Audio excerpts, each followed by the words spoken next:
Good afternoon and welcome to the Chris Sweet Beveree Stadium for totally free live coverage of Hampton Richmond Borough versus Dulwich Hamlet. Seb, why are we in front of the Beavers Trust van? Matt, we are in front of the Beavers Trust van because today is a big day for us to celebrate what we've done in the last couple of weeks. The Beavers Trust have been phenomenal in the last couple of weeks with our Christmas Beaver Box campaign, which ended up helping over 90 families, over 150 adults, over 150 children. It made them enjoy Christmas a bit more, those in need. We supplied them with turkeys, all the trimmings, pigs in blankets. Thanks very much, Sean's Butchers. And we did all of that in the last couple of weeks, and it was been great work. And the reason we're stood in front of it today is because we're playing Dulwich Hamlet today. And the reason we started the whole food bank in the first place, the Beavers Trust, was because we saw it at Dulwich Hamlet and we decided to do our own. That was a couple of years ago. Things have progressed loads. We do regular food bank donations, but Christmas Beaver Box really was the culmination of our activities in recent times. So we wanted to highlight the fact that this trusty van has done an amazing bit of work by delivering loads of stuff for the local community. But yes, we are here for Hampton and Richmond Borough versus Dulwich Hamlet. It's going to be a very, very exciting game after Hampton and Richmond's brilliant performance on Boxing Day. Hampton and Richmond could go second, which is quite mad, but against a very good, strong Dulwich Hamlet team. And we have got loads of people hopefully watching from Dulwich Hamlet, and we'll also have Tom from Dulwich Hamlet who will be alongside me and Matt providing commentary. But yes, and we're doing that all for free. But again, tying in with what the Beavers Trust have been doing in the food bank side of things, we want donations for the Trussell Trust. We've got the link on the website, the link on our Twitter. Please donate to the Trussell Trust to help stop food hunger in the UK. That's what we and Dulwich Hamlet want to do today. Try and raise awareness of a great cause, but also, hopefully, watch a great game of football. Thanks very much.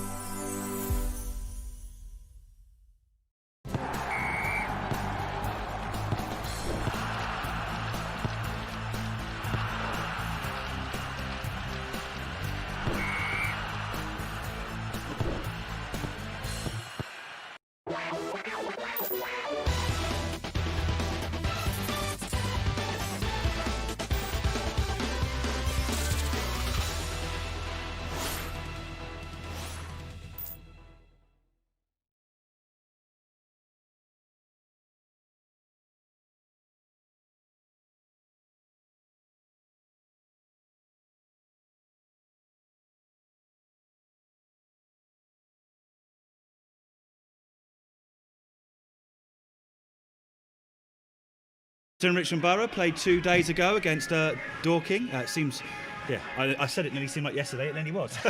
But no, a great performance against Dorking to win 1-0. I mean, I have to say, I think, in my opinion, Dorking are the best team I've seen this season. We shall see how that plans out over the rest of the season. But obviously, a huge 3 points for the Beavers. But it's not as cold as I thought. We've obviously got the Christmas gloves on. I've taken the label off, which I forgot to do the other day, Matt. Matt, it's good to be back at the Bev, isn't it? And it is good. Christmas has been strange, but it's nice to have a little bit of an anchor of football, isn't it? It is, Seb. It is. I mean, I actually missed I did miss Dorking game, but listened in on the Radio Beaver, obviously, and I was itching to get back to the Bev to watch a live game of football. And obviously, it's bitterly disappointing that once again we find ourselves having to play the game behind closed doors. But such is the kind of situation, obviously being in London and Tier 4. But got to make the most of it, and we're bringing this stream to you free of charge completely today, which is nothing short of phenomenal as far as I'm concerned. I mean, I'm biased, of course, but live football. It's Christmas. Hopefully, we can bring a good game to the homes of the people that are watching. Well, yeah, and exactly. And the good one thing about today, the only game on, the only other game of, shall we say, big football, whatever you want to say, but Crystal Palace v Leicester's on at 3 o'clock. But apart from that, and the other 2 games in the National League South, it's just us. So, and we're free. So, I mean, thank you very much for joining us. We're hoping that there'll be a lot of more viewers as a result of that. We're hoping as well that as we know that Dulwich are very well supported across, not just obviously locally, but also internationally. So hopefully, wherever you're watching from around the world, for either side, we'll try and be as impartial as possible. Sometimes we might slip into fan mode, which sometimes we do, but as a result of that, we've also got Tom Cullen from Dulwich, who's just here, and we'll be talking to him in a minute. But yes, so we will try and be as impartial as possible, and please use the chat facility. It's ask us any questions and we'll try and answer any questions, because I know some of you might not have watched National League South football before, some of you might not have seen Hampton Richmond before, some of you might not have seen Dulwich before, and in my opinion, two very good clubs that deserve to be highlighted at a good level of football. But Matt, just going back to the game, it is going to be a tough game, because obviously Hampton Richmond put everything into that game against Dorking. And when I say everything. I mean, Alan Julian was phenomenal. Dean Inman was phenomenal. We really had to work extremely hard for those 3 points. Dulwich were obviously maybe some of the players are watching them, but they weren't in action due to the many cancellations of as there will be, and there will be at the moment. So it's going to be interesting to see, though, Seb, whether that does actually play a factor in today's game, because you often find at this time of year, often when a team gathers momentum, and it was off the back of a very, very good result. I mean, admittedly, it was a couple of days ago, but there is an argument, or there certainly is a case, that you could actually see Hampton come out of the traps a lot quicker than Dulwich initially. And I think for Gary and his management team, he's going to be looking for us to perhaps capitalise on that in sort of the early part of the game. Perhaps catch Dulwich on the hop, who knows? But but on the flip side, you could end up being in a situation where you've got a team that have got a bunch of fresher legs than us, who could capitalise on that. So it makes for a very, very interesting game. I mean, the pitch is. There's been some rain. There's been some rain, and considering over the last few days, and I can see the groundspeople and everyone out doing, making it as good as possible. But it has been some. It's squelchy. It's squelchy. So, and I think that might be a bit of a reflected in the team as well that Gary's picked. But we'll talk about that in a minute. But it's talking about home pitch and that. Hampton Richmond's record at the moment at home isn't ideal. The away record is phenomenal. 7 wins out of 8 is ridiculous when you think about it. But we need to transfer that form to home if we want to do what we want to do this season. Yeah, exactly. I mean, Gary was saying that in his pre-match interview. I mean, we've actually, if you exclude the Oldham game in the FA Cup, we've actually played only 4 home games in the National League South, and we've lost 3 of them. So that sort of form is not ideal, and I know that Gary has certainly got some goals to hit this season, and if he's going to hit those goals, then he's going to have to improve on his home form by his own admission. So there's going to be a few. We've got, I think, I say a point to prove at home, but in a weird way we sort of have. We just haven't really been firing on all cylinders at home this season yet, for whatever reason. But as you say, away from home, quite an extraordinary record. I mean, I think we're top of the form league, ironically, even with our home form as it is. So we shall see how today fares out, but in my view, it makes for a very, very exciting game. It does, and Dulwich are in decent form despite them not playing the other day. So we'll talk about Dulwich, and we'll talk to Tom in a minute about Dulwich. There's a lot to say about Dulwich. It's a very, very good club on and off the pitch, so we'll talk to him about that in a minute. But one of the things that we are doing today, obviously this is free, as are all our streams. Ordinarily, we've asked for donations just to help the football club keep things ticking over, or more recently the Christmas Beaver Box campaign, which I mentioned in my opener, but something that we were extremely proud of. A number of people and helped in a number of different ways, whether it was donations or work, and it really did make a difference. I personally delivered a lot of the boxes with my good wife, and it was a humbling experience, and great to see the difference that people can make. And I think that's one of the reasons when I spoke to Tom at Dulwich, and we're very keen to do something today. So obviously today's stream is free, but we encourage you all to make donations to the Trussell Trust, which helps food banks across the country.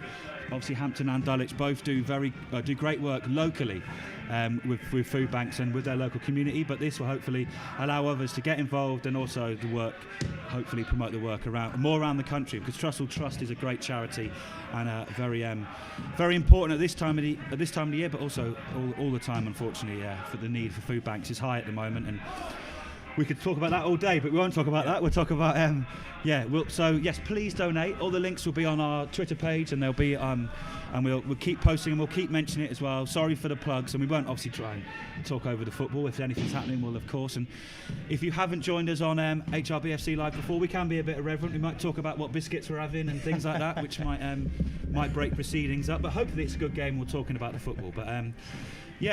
One of us. You saw the advert for FOTMOB, Hampton and Richmond Borough sponsors, but not just Hampton and Richmond Borough sponsors. Big supporters of non-league football, sponsored in the non-league paper team of the week as well. So if you haven't got the FOTMOB app, please get the FOTMOB app as well. But we're going to go for another word. We're going to go for a quick break in a minute. But when we come back, I'm going to have a quick chat here with Tom.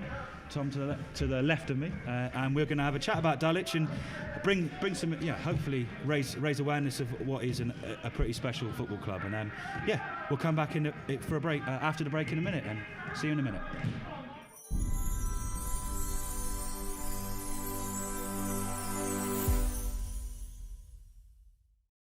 We tell stories that matter.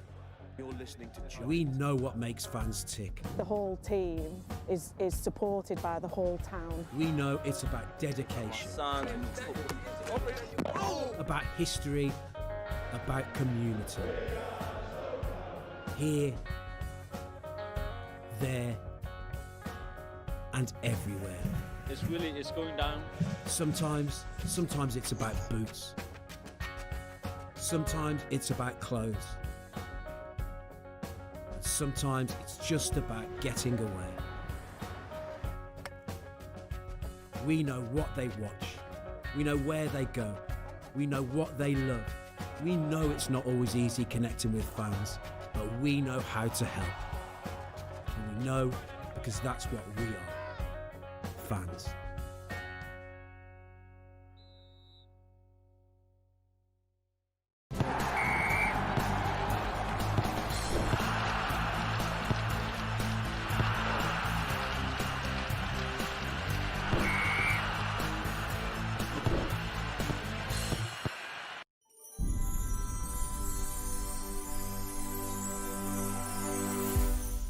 Brilliant. Oh, well, welcome back. Yeah, thanks very much to our sponsors, FOTMOB and Mundial. But so I'm here with Tom. I met Tom a few years ago during some very difficult times for Dulwich Hamlet. But Tom, before we get to that, just explain your role at the club. Hello, thanks for having us. My name's Tom Cullen. I'm the Media and Comms Director at Dulwich Hamlet, one of many roles I've had over the last couple of years. I look after anything online or branding or anything you might see of Dulwich. I probably had a hand in it. Yeah, and obviously there's a lot going on. But one of the main, when I met you, obviously Dulwich were going through some very difficult times and looking to return to Champion Hill. Just give people, there might be some people here that don't know about the Dulwich story. Just give people a very rough précis of a controversial couple of years. I'll give you a potted history. It was a long-standing dispute with the landowners, which ended in some pretty tricky situations for the club. I met Seb, I think it was before you were officially involved here. Yeah, officially, I was lovingly given a space in the Copper 90/Mundial office. Yeah. So I sat with your boys for a few days while I did some work. Yeah. And now in an extremely Mundial voice, we are fans of Mundial. Yeah. Very good. I didn't plan to say that. That's how we met. It's, I'm very happy to say that after a lot of hard work and a very productive but hard 2 years back at Champion Hill, where we now have the planning application approved for our new stadium.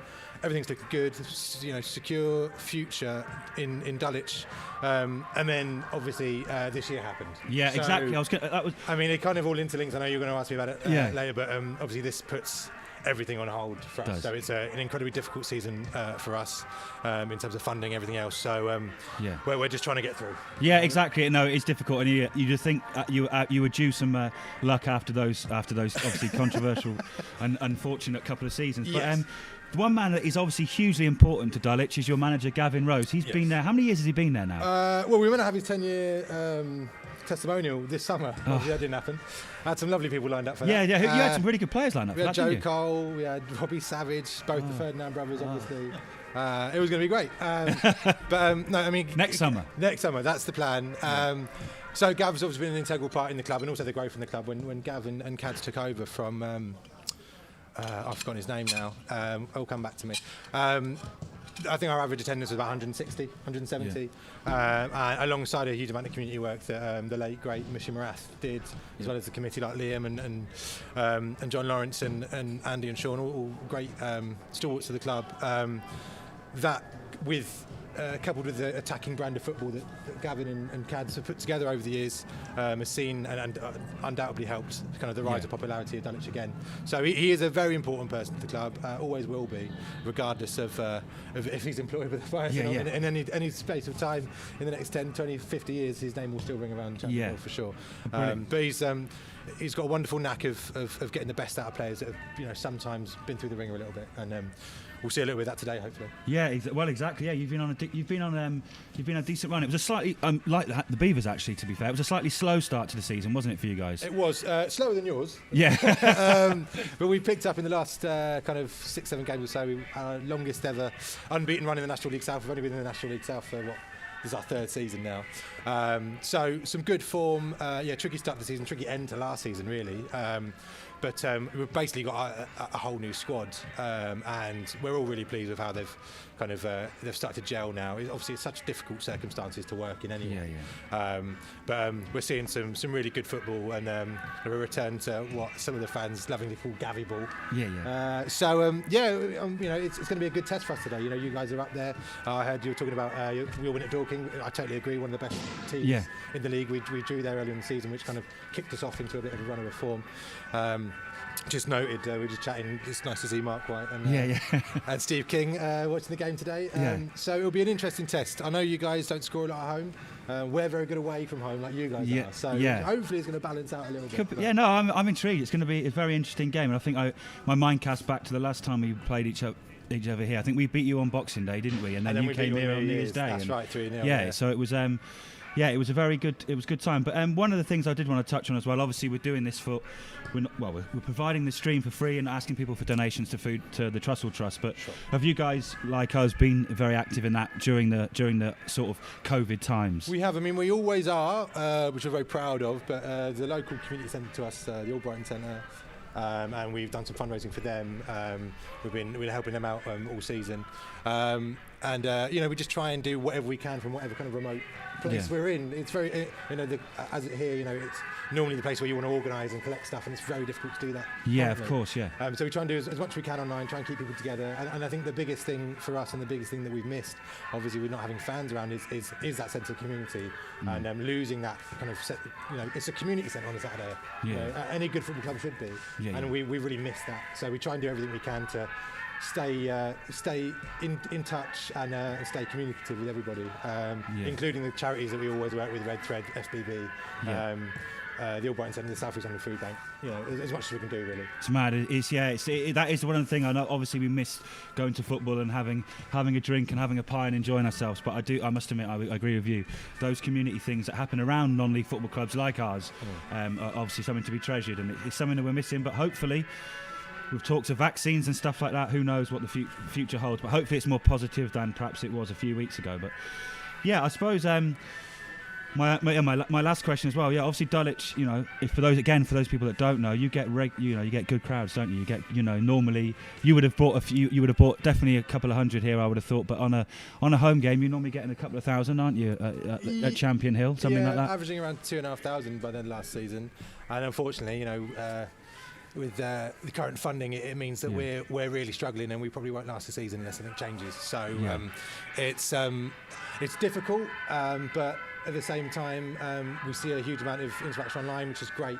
That helps us try and at least keep the feelings together of the community. But it's weird. It's weird going to Champion Hill and it being empty. I must say, it's sad. It is sad, isn't it? And I hate to dwell on it too much because we're privileged to be in this position of being at the game and the game of football happening in front of us, and we always try and make sure we don't dwell on that. But hopefully we'll be back again soon. I think the return fixture is in due to be in April, I think. I might have that wrong. So hopefully, who knows, by then we'll all be having a few drinks at Champion Hill. And I must admit, the bar at Champion Hill was one of my favourite. I'm glad. Matt will agree. I'm glad. So, but no, I think, right, what we're going to do then, we're going to go for another quick break. And then when we come back, we're going to go through the teams. We'll go for the Beavers lineup first. And then Tom will provide some info and analysis on the Dulwich lineup. So, hopefully that will work. But we're going to go for a very quick break while we get ourselves sorted for the match, which hopefully will be a very good game. And in the meantime, go on to our Twitter and check out the link for Trussell Trust charity which we're doing all this for. So yeah, hopefully the advert will be coming up anytime soon.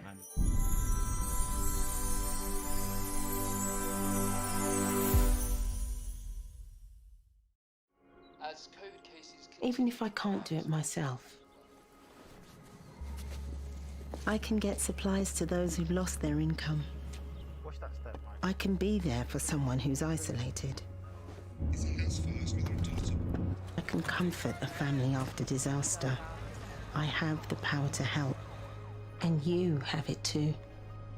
Your donation is powerful. Give help or get help at redcross.org.uk.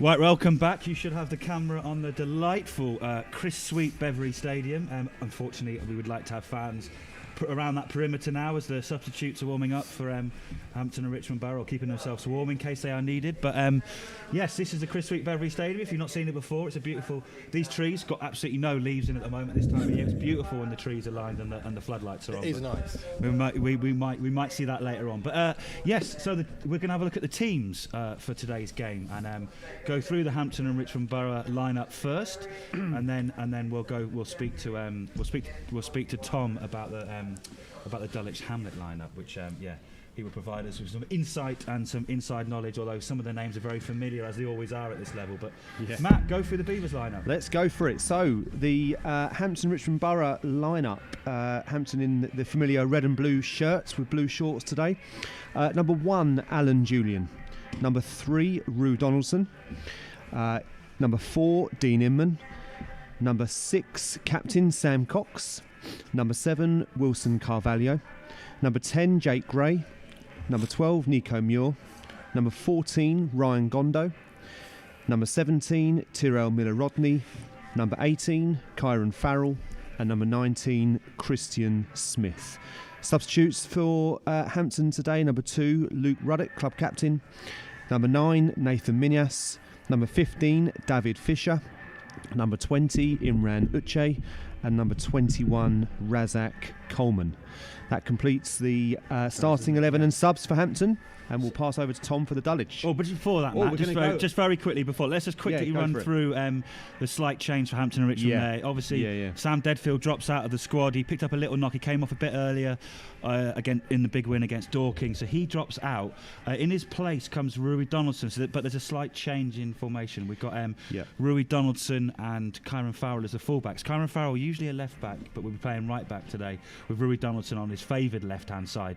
Dean Inman and Christian Smith, who performed brilliantly against Dorking the other day, are in the centre of defence. And of course, Christian Smith, an ex-Dulwich player. So I'm sure that for those of you might be intrigued, he won't be getting his name on the score sheet, but we shall see. So, and then in midfield we've got Sam Cox in midfield, who was right back against Dorking on the other day, whenever that was, Boxing Day. Sam Cox is in centre midfield with Tyrell Miller-Rodney, the goal scorer, who scored his first goal for 2 years. He couldn't shoot, according to you. Yeah, he couldn't shoot, according to me on Radio Beaver. Shows what I know, but he certainly proved me wrong. But yeah, so him and Sam Cox and Jake Gray are in a strong 3-man midfield, and then we've got the 3 up front of Ryan Gondo, Nico Muir and Wilson Carvalho. So there's a lot of pace there, and Nico Muir will be looking to get the ball against a good Dulwich side. I think Gary mentioned in his pre-match interview that got you. I think in terms of Gary wants to try, and I think he is making a slight adjustment. I think, as certainly alluded to in his pre-match interview, in terms of how compact Dulwich are. So with that in mind, Tom, take us through the lineup and then just pinpoint a few of the good players. Sure. So lining up for the Hamlet this afternoon is number 1, Charlie Granger. In defence, we've got number 2, Sanchez Ming. We've got Aaron Barnes at number 3. Timlin looks like he's sitting in a slightly deeper position. Number 4, Ronnie Vint. Obviously, Michael Timlin is the captain. Number 5, Ronnie Vint on loan from Dartford. Number 6, Quay Taylor. 7, Dion Moore. 8, Jordan Higgs. 9, Danny Mills. 10, Reece Alassani. And 11, Diogo Barbosa. Subs this afternoon are 12, Sandro and Barlow. 14, Gio McGregor. 15, Corey Henry. 16, Ruben Sammet. And 20, Tyreek Hyde. So it looks like we're playing the 3 at the back, as we have done recently, which is good. We like that. Yeah. Ronnie Vint is looking fantastic for us. He's come on loan from Dartford. Yeah. Might be one of the reasons why Steve's here today. He's looked really solid. Anyone that keeps Jesse Deborah out of the squad has got to be decent. Yeah, definitely. So that's good to see. Good to see Jordan Higgs back in the starting lineup as well. He had a bit of an injury issue earlier in the season, so nice to see him back. Good to see Reece and Danny playing together as well. Obviously Danny Mills, absolute non-league legend. Yeah. Our top Not scorer. the Danny Mills from the telly. Before As the song goes, there's only two Danny Mills. Yeah. That's a good song, to be fair. There's only two not Danny bad. Mills. I like that. There's a TLC version as well. He plays his telephone bills. Yeah. So Moore and Mills are our top scorers this season with 4 each. Alassani, McGregor and Ming all with 2 goals as well. So there's goals in this squad, goals in the starting lineup. So we'll see. I think we spoke about Hampton being haven't scored too many goals at home. We've scored quite a few away, so hopefully Hampton can get off to a good start, get a goal in and make it a bit difficult for you. Yeah. Well, let's hope. I just hope it's a good game. Hope football's the winner. Let's just say that. Now, one thing I will say is though, the Dulwich colours are obviously very distinctive. Do you know if there's any actual reason for that? I've always wondered that myself. Why? Because they're very unusual football colours, aren't they? They are very unusual, and I can tell you exactly why. Brilliant. Very much from the aristocratic beginnings of football. Yes. The pink is of the Westminster College, and the blue is from Dulwich College. Brilliant. Wow, there you go. We were actually blue and red for the first, I think, 20 years. And then committee members at the time had links to Dulwich College and Westminster, and they decided to switch it to pink and blue. And I believe we are still the only team, apart from Fort Badderston in the States, that play in pink and blue. We've basically formed a bond with. I was going to say you should do, purely shouldn't you? on the fact that we are both pink and blue. Yeah, and if anyone doesn't know, we've formed a similar bond with I've completely forgotten their name, Pacos Ferreira in Portugal. Sorry, strong bond. Yeah. Sorry, strong bond. No, your excuse. I heard something in my left ear, so yeah, I'm not the most coordinated person in the world, but no, Pacos Ferreira in Portugal, who are also known as the Beavers. We are known as the Beavers. No one's quite sure if that's because what came first. The road that leads to the ground is called Beaver Close, or it's related to the fact that the ground was called, or the area where the ground is called the Beveree. So who knows? We will find that out because it's our 100th anniversary actually. Oh, nice. Officially officially technically starts next year, but not till May. But certainly 2021 is our centenary year of sorts, so we're not too far away from that. So just a bit of history for you. That neutrals there if you are listening, and there's a few people on the chat from all over the place looking in, so please join in with the chat. It would be much appreciated, and we'll try and answer as many questions as we can, and hopefully it's a good game. But one thing I will say, Matt, we like to obviously pay due respect to the team's the away team's shirt. That's a pretty strong one from Dulwich. It's a strong shirt. It's a sash. It's one of my favourites. Everyone loves a little sash. Pretty happy when we came up with that one. Yeah. Joe Hickey came up with the original design. I tweaked it a little bit. And I'll tell you what, the white on those shirts, that is not going to stay white for very long testament today. to our kit man, Lyndon. There is no way they're going to stay that white. Give it 5 minutes. It reminds me a bit of the one when we had Chippenham. Yeah, the white shirt was that Rui. I think Rui Donaldson did a slide, didn't he? And it was absolutely covered. But as with all the non-league football clubs, the kit men are absolutely instrumental in keeping our kits white. But it's going to be. I'm excited. I'm very much excited about this. It's going to be a good game. Two good teams, two very good teams, two form teams as well. Obviously, Dulwich are on a good run, and so are we. As you know, maybe not so much at home, but certainly buoyed by the result against Dorking on Saturday. But yes, it looks like the game will kick off any second now. Thank you very much for joining us here on HRBFC Live. If you're watching, please take a picture of yourself or a screenshot or anything like that and put it on our social media. We'll try and retweet them, try and encourage people to watch this. It's the only free game at 3 o'clock. No Amazon Prime, no Sky Sports, no BT subscription needed. So please spread the word about this. I've just noticed one of your sponsors, Tom, Defected Records as well.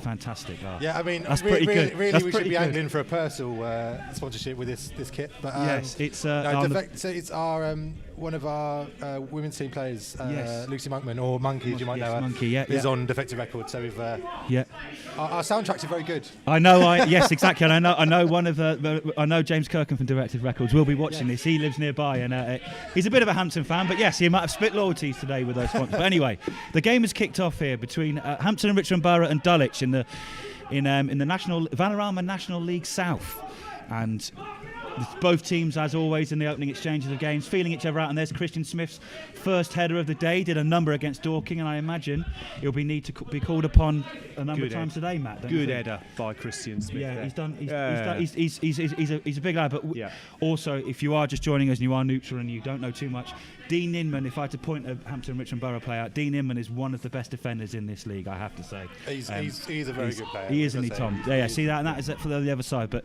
we're very lucky to have Dean and his unbelievable goal line clearance. We'll put it up on our Twitter during half time so you can watch it afterwards. But anyway, Hampton and Richmond Borough have got a corner in the second minute of this game now. So I was too busy talking about Dean Inman and my love for Dean Inman to see what happened there. But you know what? It doesn't matter. There's a corner and it's going to be Kyron Farrell again. Kyron Farrell, one of the best players in this league, we believe anyway, on set pieces. A very cultured left foot, and he will be taking the corner here for the Beavers in the second minute. Nice hrbfc.live there, and he swings it in, and it's Christian Smith came together with the Dulwich player, and it's cleared by Dulwich, well cleared, and that is Terrell Miller-Rodney winning the ball in midfield, which he will always try and do. He's a real scrapper, real terrier, and that's great play from Jake Gray there. Good tackle, and the referees have judged that to be a little bit late, which was quite a big call there from the Hampton Richmond Borough players, and the referee agreed. But the number 10, Tom, for Dulwich Hamlet. Sorry, he's quite a Dulwich legend. Is it fair to say, or certainly a well-known Dulwich player? Sorry, Reece Alasani? Yes. I was not just checking football web pages. Yeah. Sorry, you've got a team sheet here. I think I lost it. It's all right. Thanks, mate. Yeah. He is. I mean, he went on commentary, was it? He came to us after being released from Palace after a knee injury. Was absolutely integral in our promotion campaign. Scored a bunch of goals. Got his move to Coventry. Then came back on loan with us, and unfortunately was injured again. Right. And after that, we offered him to come back and play with us. And here he is. He's sorry, just to jump in there. He set the Dulwich team on their first attack of the game. And he's going to cross it far, but he's overrun it, and it's gone out for a goal kick there. Good strong running from Dulwich, and that's something that I know Gary mentioned in his pre-match interview. They will break quickly, and I think that was the idea of having Sam Cox and Terrell Miller-Rodney in midfield to try and nullify that a little bit. Normally, and obviously someone of the quality of Rue Donaldson in front of us here, he will never ever stop running, will he? On the left-hand side, he's going to need to, just on that opening passage of play. I think Gary will be fuming there with the lack of communication. I mean, Sam Cox in the middle of the park there got robbed of the ball, but I didn't hear a single man on call from any of the Hampton players. That's true. Actually, you're right, Matt. There's a bit of a wake-up call for Hampton there. But and off as the ball goes forward up towards Nico Muir, another player who's been on the higher levels, but he's flicked it on. I think Christian Smith's going to mop that up and lay it back to Alan Julian. Yeah, for anyone who doesn't know, Alan Julian, 37 years old, very, very experienced at this level, and if he does anything like his performance he did against Dorking the other day, we're in for a treat, because his goalkeeping performance was man of the match and not single-handedly, because Dean Inman did it as well, but kept Dorking, the best team in the league, at bay, and he's been a huge point of Hampton and Richmond Borough's success this season, even at the wily age of 37. Some may say he's very experienced and the right age for a goalkeeper, but he certainly shows no signs of letting up in his later years. But Sam Cox, the captain of Hampton and Richmond, picks the ball up in midfield. It looked like he appealed for handball, but the referee said no, and Hampton and Richmond Borough have tried to find the wings, and I think that's something that we're trying to do with the likes of Wilson and Ryan Gondo. Matt, it's something with those two wingers. They're very good, aren't they? They are. But there's no point hitting those balls long if the wingers are going to be not up there. No, exactly right, Seb. And you can't lose sight of the fact as well. We have got a pretty packed central midfield. I mean, you've got Miller-Rodney, you've got Cox, you've got Gray in there. So, we're going to be reliant on Gondo on the right wing, and obviously Carvalho on the left. That's the one. It's going to be. I think it's going to be important that those two players have good games today. Yeah, exactly, and I think I think that's where we'll want to get some joy. Ryan Gondo again on dual registration from Whiteleaf has been brilliant in recent weeks for Hampton and Richmond Borough, especially one game against Billericay where he was nothing short of phenomenal. It was a 10 out of 10 performance. So that ball's gone. And the ball's gone. It's good chasing down from Wilson Carvalho, another player who came down from the higher leagues. He had to leave Macclesfield due to their unfortunate implosion, which was like many of these things could have been avoided if the authorities had done what they should have done. But anyway, that's another story for another time. But honestly, Hampton Richmond Borough now, so they've got a throw in here, and it's going to be, I think it's Kyron Farrell. We're slightly obstructed by our gantry here, but which is the camera work provided by the brilliant Archie George. Thank you very much for him, and also for the technical side of things from Dave Rees. But anyway, Ryan Gondo tries to get the ball in the box, but he only finds the top of the Hampton and Richmond Borough net. So a fairly bright start. Certainly, we've seen some games this season. I think the Dartford one was where they all came flying out the traps, and we certainly came flying out the traps the other day, which against Dorking, even after 21 days off due to COVID. One of the goalkeeping coach getting COVID. So that was, but neither Dulwich certainly haven't shown any signs of rustiness, and they're both going for it early doors and looking for that early breakthrough in this Vanarama National League South game. So. That's Christian Smith's third header, I think, so far today. He might out-header Dean Inman at the moment, which is not often said at this level. But Jake Gray comfortably picks the ball up from midfield and then puts it towards Nico Muir, but it's well headed away by Ronnie Vint. I think Tom touched on him earlier on, a very good player at this level. I liked him when he was at Dartford. I thought he played excellently against us. He's incredibly experienced at this level. He's only 24, believe it or not. Is that old he is? Yeah. 20? I know, he looks older. in the nicest way possible. He does. He does. To any of Ronnie's family, he's had over 100. I think over 100 appearances at this level. So he's a very good player. He does. 24. I mean, that is he's some player, and I think. Well, any of the Beaver fans that are watching that did watch the game against Dartford, we were effusive in our praise of Tom. Was it Bonner in the centre of defence for Dartford? Yeah.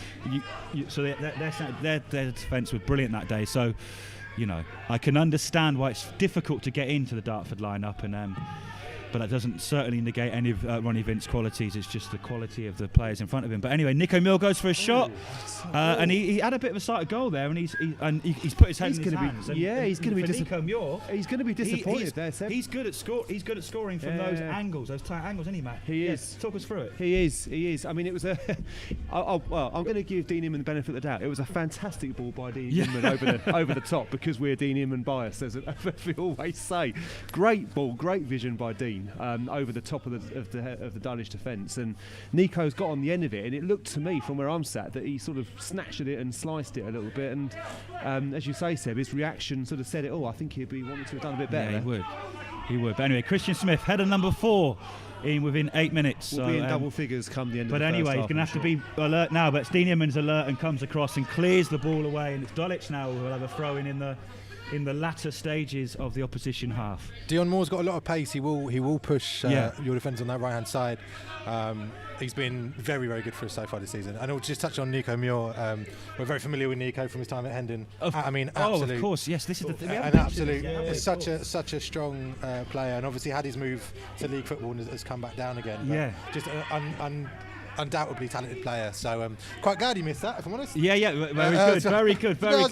Yes, well, great research there, Tom. You're much better than some of the research we did. But as we say that, Nico Muir's on the run now. But I've watched him score enough goals against us, trust me. Yes, well, exactly, and I think that's one thing that must be mentioned actually. Where Gary McCann, ex-manager of Hendon before he came to Hampton Richmond Borough, had been at Hendon for 10-12 years, I think, very similar to Gavin Rose. But the last game Gary managed at Hendon was against Dulwich Hamlet and in the playoff final, and I think you guys won on penalties, Tom. Is that right? I think that is how the story goes. I think, I remember watching it live on Facebook. I think you streamed it on Facebook that day, and a balmy day. That was when you were playing at Tooting Mitchell's ground, wasn't it? Yeah. But anyway, Kyron Farrell with the ball here, and we do know he likes to swing this ball in, and Dean Inman's up there. Christian Smith's still hanging back, and he will go towards Dean Inman, but not close. And it goes out to Wilson Carvalho on the right hand side, who's going to cut inside, goes for a goal, but it's low and hard, and it's comfortably dealt with by Charlie Granger, who, Matt, I do believe is he's an ex-Beaver. Yeah, he did play a solitary game for us. A solitary game. Yeah, he talked about it all the time. Yeah, loan from Orient, I do believe. I think he's now at Dulwich permanently. Is that right? That is correct. Yeah, Yeah. he actually came permanently last season after being released from Leighton Orient. He had a brilliant run of games during the last days of the Bichetti era, when they were still in League Two on the way down. So he's a fan favourite with the O's, and he's certainly a fan favourite with us. He's an absolutely outstanding keeper. Some great work from Danny Mills here to keep the ball down there, but Hampton Richmond Borough have recovered, and Wilson Carvalho hits it long towards Nico Muir, but it's well dealt with by the number 6, Quaid Taylor. We've been asked by this is sort of a running theme, this isn't it? Running theme, yeah. We'll just get it out in the open now. Are these guys drunk again? The answer is very much no. However, under normal circumstances, the answer would definitely be yes, if we were behind the goal. Yeah, and number 7, Dulwich have found some space here behind the back line, and they've laid it across, but it's well cleared by Christian Smith, who's already looking very dominant in the Beavers' defence, and they'll need to be, because Dulwich have asked a few questions a few times. That's not a bad ball from Ryan Gondo, but it's not quite good enough, and it was well marshalled by Ronnie Vint. I think he saw that coming to him all day long. Yeah, well read, and had to get across Nico Muir. And you can see look at Ronnie. It is Ronnie Vint. Sorry, I keep getting confused between him and Timlin, but no, it's definitely Ronnie Vint. He's very deep lying, and I think Nico Muir's filling the hole in between there. I think a little bit, and it's going to be an interesting battle between those two, but and against two very good players, isn't it, Matt? Yeah, no, it is. Going back to the previous Pasture player, I think Gondo actually was looking. He's talking to Nico Muir now. He was looking for him to twist and swivel round so he could go over the top, but. Yeah, it's been a good battle so far with Muir and Vint. You can see that they're. Clearly Vint has got his eyes on Muir, or he has had so far. Isn't he, Vint, as well? He's a sort of a.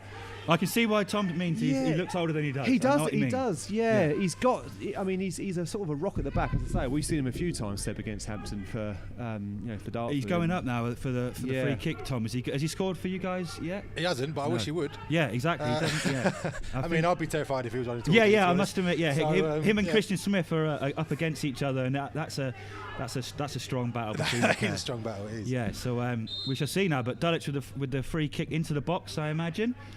And it goes towards, I tell you what, that's Christian Smith's 6th header of the day now, I think it is, my running total. But what Hampton Richmond Borough need to do is, it seems to be, Matt, just saying, we seem to be allowing Dulwich a bit more of the ball, don't we? We just seem to be not pressing quite as fiercely as we normally do. It was pretty even Stevens the first sort of 10 minutes or so of this game, said. But you're right, the last 2 or 3 minutes, Dulwich have just got the upper hand.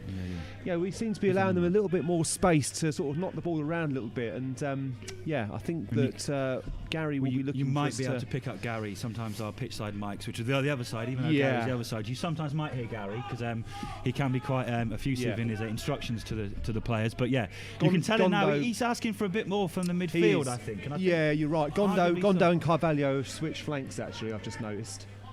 So. Actually, they have. That's a good point. Yeah, if you are watching this, there's over 730 of you, which is fantastic. Please spread the word on social media. Any screenshots, any way of promoting it, and any way of pushing people in the direction of this will be much appreciated. And who knows, we may even have a prize for the best screenshot or the best drink while you're watching this, or whatever. Best food. But anyway, Rui Donaldson in centre midfield. Great tackle from Rui Donaldson. Never shy of a tackle and often very good at it. But Wilson Carvalho lays it off to Kyron Farrell. On the right-hand side today, remember. Usually a left-back, but he cuts it inside towards Nico Muir, who looked like he just lost control, but he just kept it, but it was well defended by, I think, Jordan Higgs. Timlin there. Jordan Higgs. Yeah, Jordan Higgs, actually. And then Kyron Farrell lays it far post to Ryan Gondo. Nice touch. Lays it back to Jake Gray, who tries to shot, but scuffs it. Back to Ryan Gondo now. Well, strong defending there from Barbosa, and he hits it out now for a throw-in, and I thought that was going to head towards us then, Matt. Matt's computer is still close. Recovering from the last time. Yeah, thanks to Dean. He throws me a new Apple Mac. This is the danger. Where's Barbosa from? I can't actually remember. He's Portuguese. Yeah, I was going to say, him and Wilson Carvalho then, the battle of the Portuguese wingers. Diogo's been around the club for a while now. He's a great player. He's really come into his own this season. How long has he been with you guys? I think he signed with us over the summer, but I think he was training with us in the last season. Got it. Jake Gray now in the penalty box, doing well with trying to find a gap in amongst this. Goes for a curling shot, but it just goes out for a goal kick, shall we say. But yeah, a bit more pressing from Beavers and a bit more what Gary McCann would have liked to have seen, I would have thought, Matt. But anyway, we're 15 minutes in, Matt. Your summary so far? Well, summary so far, that's a good one, Seb.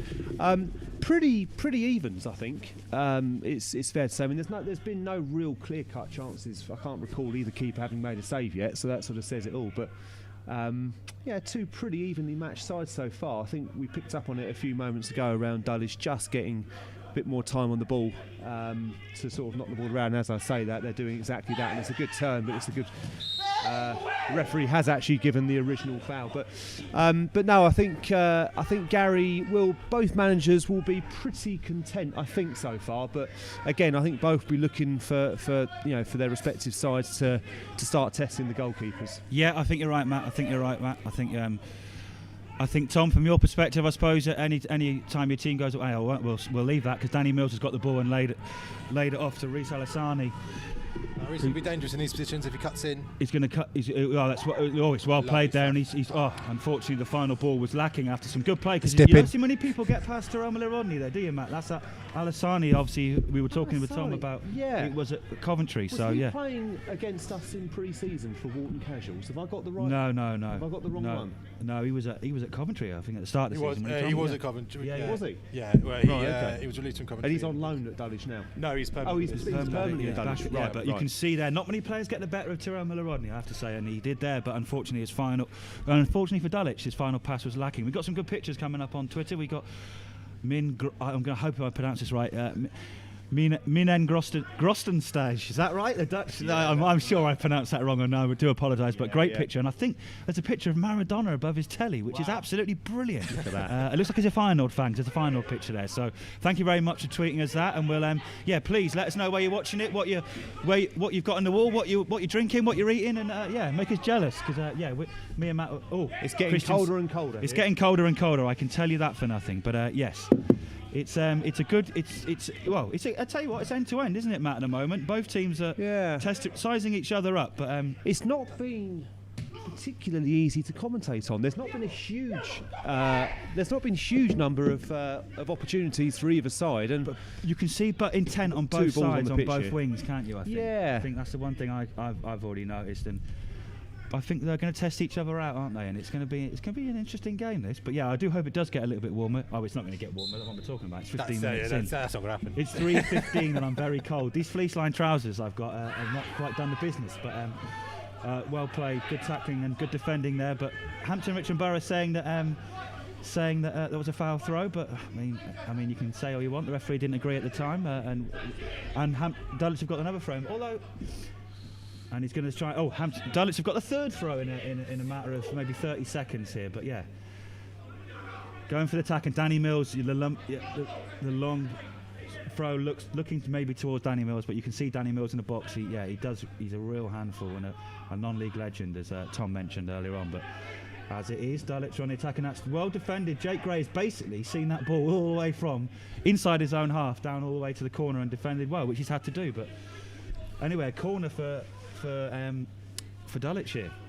Who's going over to take this? It's going to be Michael Timlin. Yeah, Timlin and Higgsy tend to switch up depending on which side. Got you. Good to get on the corner count. Obviously, you guys have kind of edged that in the first kind of 15-20 minutes. Yes, so exactly. Nice to have a bit more sustained pressure on the Hampton goal. And yeah, there's a lot of movement in the box, and Ronnie Vince amongst it. The ball goes swinging in, and it goes towards the far post, and it's flashed across goal. Tom, am I being harsh there, or maybe you were hoping someone might get on the end of that? Because I mean, I'm being harsh. It's always the hope that someone gets on. I don't know quite what happened there. We're not. I couldn't quite see, but there was a bit of panic there. I think the from both sides. Me says you want someone on the end of that. I mean, it's gone right into this. It's gone straight across the 6-yard box. It was a great ball from Timlin. Very good corner kick. We'll see how Jordan Higgs does on the other side. But yes, Julie, it did definitely look like there was a chance of the ball swinging across. Anyway, the ball swings across, and it's well cleared by Sam Cox. And Ryan Gondo's going to try and chase that, but Jordan Higgs is going to have the chance to swing this one in again. Oh, it's on short to Reece. And it's good play, and it's well defended by Jake Gray, but it's a good shot. It's well saved by the first save. And then, it looked like Ronnie Vint was going to score there. He had the goal at his mercy. Alan Julian was prostrate on the ground, but he's hit that over. That's the first real. I mean, we had a snifter of a chance earlier on with a low shot, but I think you probably didn't want that falling to your centre defender, however good he is. As much as I love Ronnie, I love Ronnie as much as you guys clearly love Dean Inman. Yeah. So, but I would say fantastic work from Reece there on the left-hand side, just cutting in and out, really created that chance. Oh, it was. He's looked dangerous, but yes. For all the world, he probably should have. Well, he should have hit the target one way or another. And with Alan Julian lying on the ground there, it didn't look like. He's got to. If he had hit the target, it would have gone in. But anyway, that was. Terrell Miller-Rodney's gone for up for a header there, and the referees have judged him to a foul. Just watching it back on the replay, possibly a tad late. But certainly I don't think there was any massive real intent there. But anyway, there was no intent, but he's definitely caught him. There's no question about that. A few comments about can we? There's too much chatting, not enough commentary. But this is. We won't apologise for that. We do like to keep things a little bit more. Well, we may not be Martin. And there's three of us here, so we may, in an ordinary world we'd be sat here with a beer and chatting anyway. But of course we will try and give you as much of the info and analysis as possible. But yes. Well, I'll tell you what, Dulwich should be one up. There you are. They should. That was a golden opportunity. It was, Vin, wasn't it? Yeah, we've got a Beavers fan in Barcelona saying hello as well. So hello. Annabelle Martin Roller. But anyway, Dulwich on the attack here. And Alan Julian's saying he's offside, and he's furious, Alan Julian. The linesman said no, and Kyron Fowles cleared and tried to set Nico Muir free, but the ball's come to be dealt with. And I think, Matt, just one thing that I would say that I think Hampton Richmond Borough probably should have done better. He's been better. That's a lovely touch from Dulwich there, and then it's Reece Alasani who's going to be testing again, who's looked dangerous this game so far, and he hits the ball towards the edge of the penalty spot, but it's well cleared by Jake Gray. But Hampton and Richmond Borough need to be a bit more alive to this. He really is looking dangerous and having a lot more time.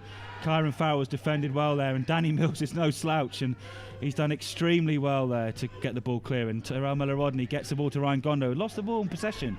Matt, just touching on that, we're losing the ball in possession. Exactly, you're right, Seb. We're losing the midfield. That's what's happening in this game so far. There's no question about it. We're losing the midfield. And once again, here we go. Reece Alasani, look at that. He's looking very dangerous. He's going to go for a shot, I think. But Christian Smith does extremely well. Strong and composed, and then gets the ball. That's a foul. That looked a bit. The Dulwich players are coming straight over here. They're not happy with this at all. Because it was Christian Smith. It looked like he certainly followed through on the tackle, but Dulwich players are not happy with that. The referee gave a free kick straight away. But Matt, how did you see that? And we'll ask Tom how he saw that. I saw that is. I wouldn't want to call what the referee's going to give here. Yeah. That was unquestionably a dangerous tackle. Tom, do you agree? I have to agree. It wasn't nice to watch. No. Unfortunately, and I was about to say. I mean, it does seem like the composure of Hampton has fizzled away a little bit in the last 5 minutes. Seems to be a little bit frenetic out there. Yeah. And I think that's just balled over there. I would be surprised if we don't see a red card here, gents. Yeah, I think we're right.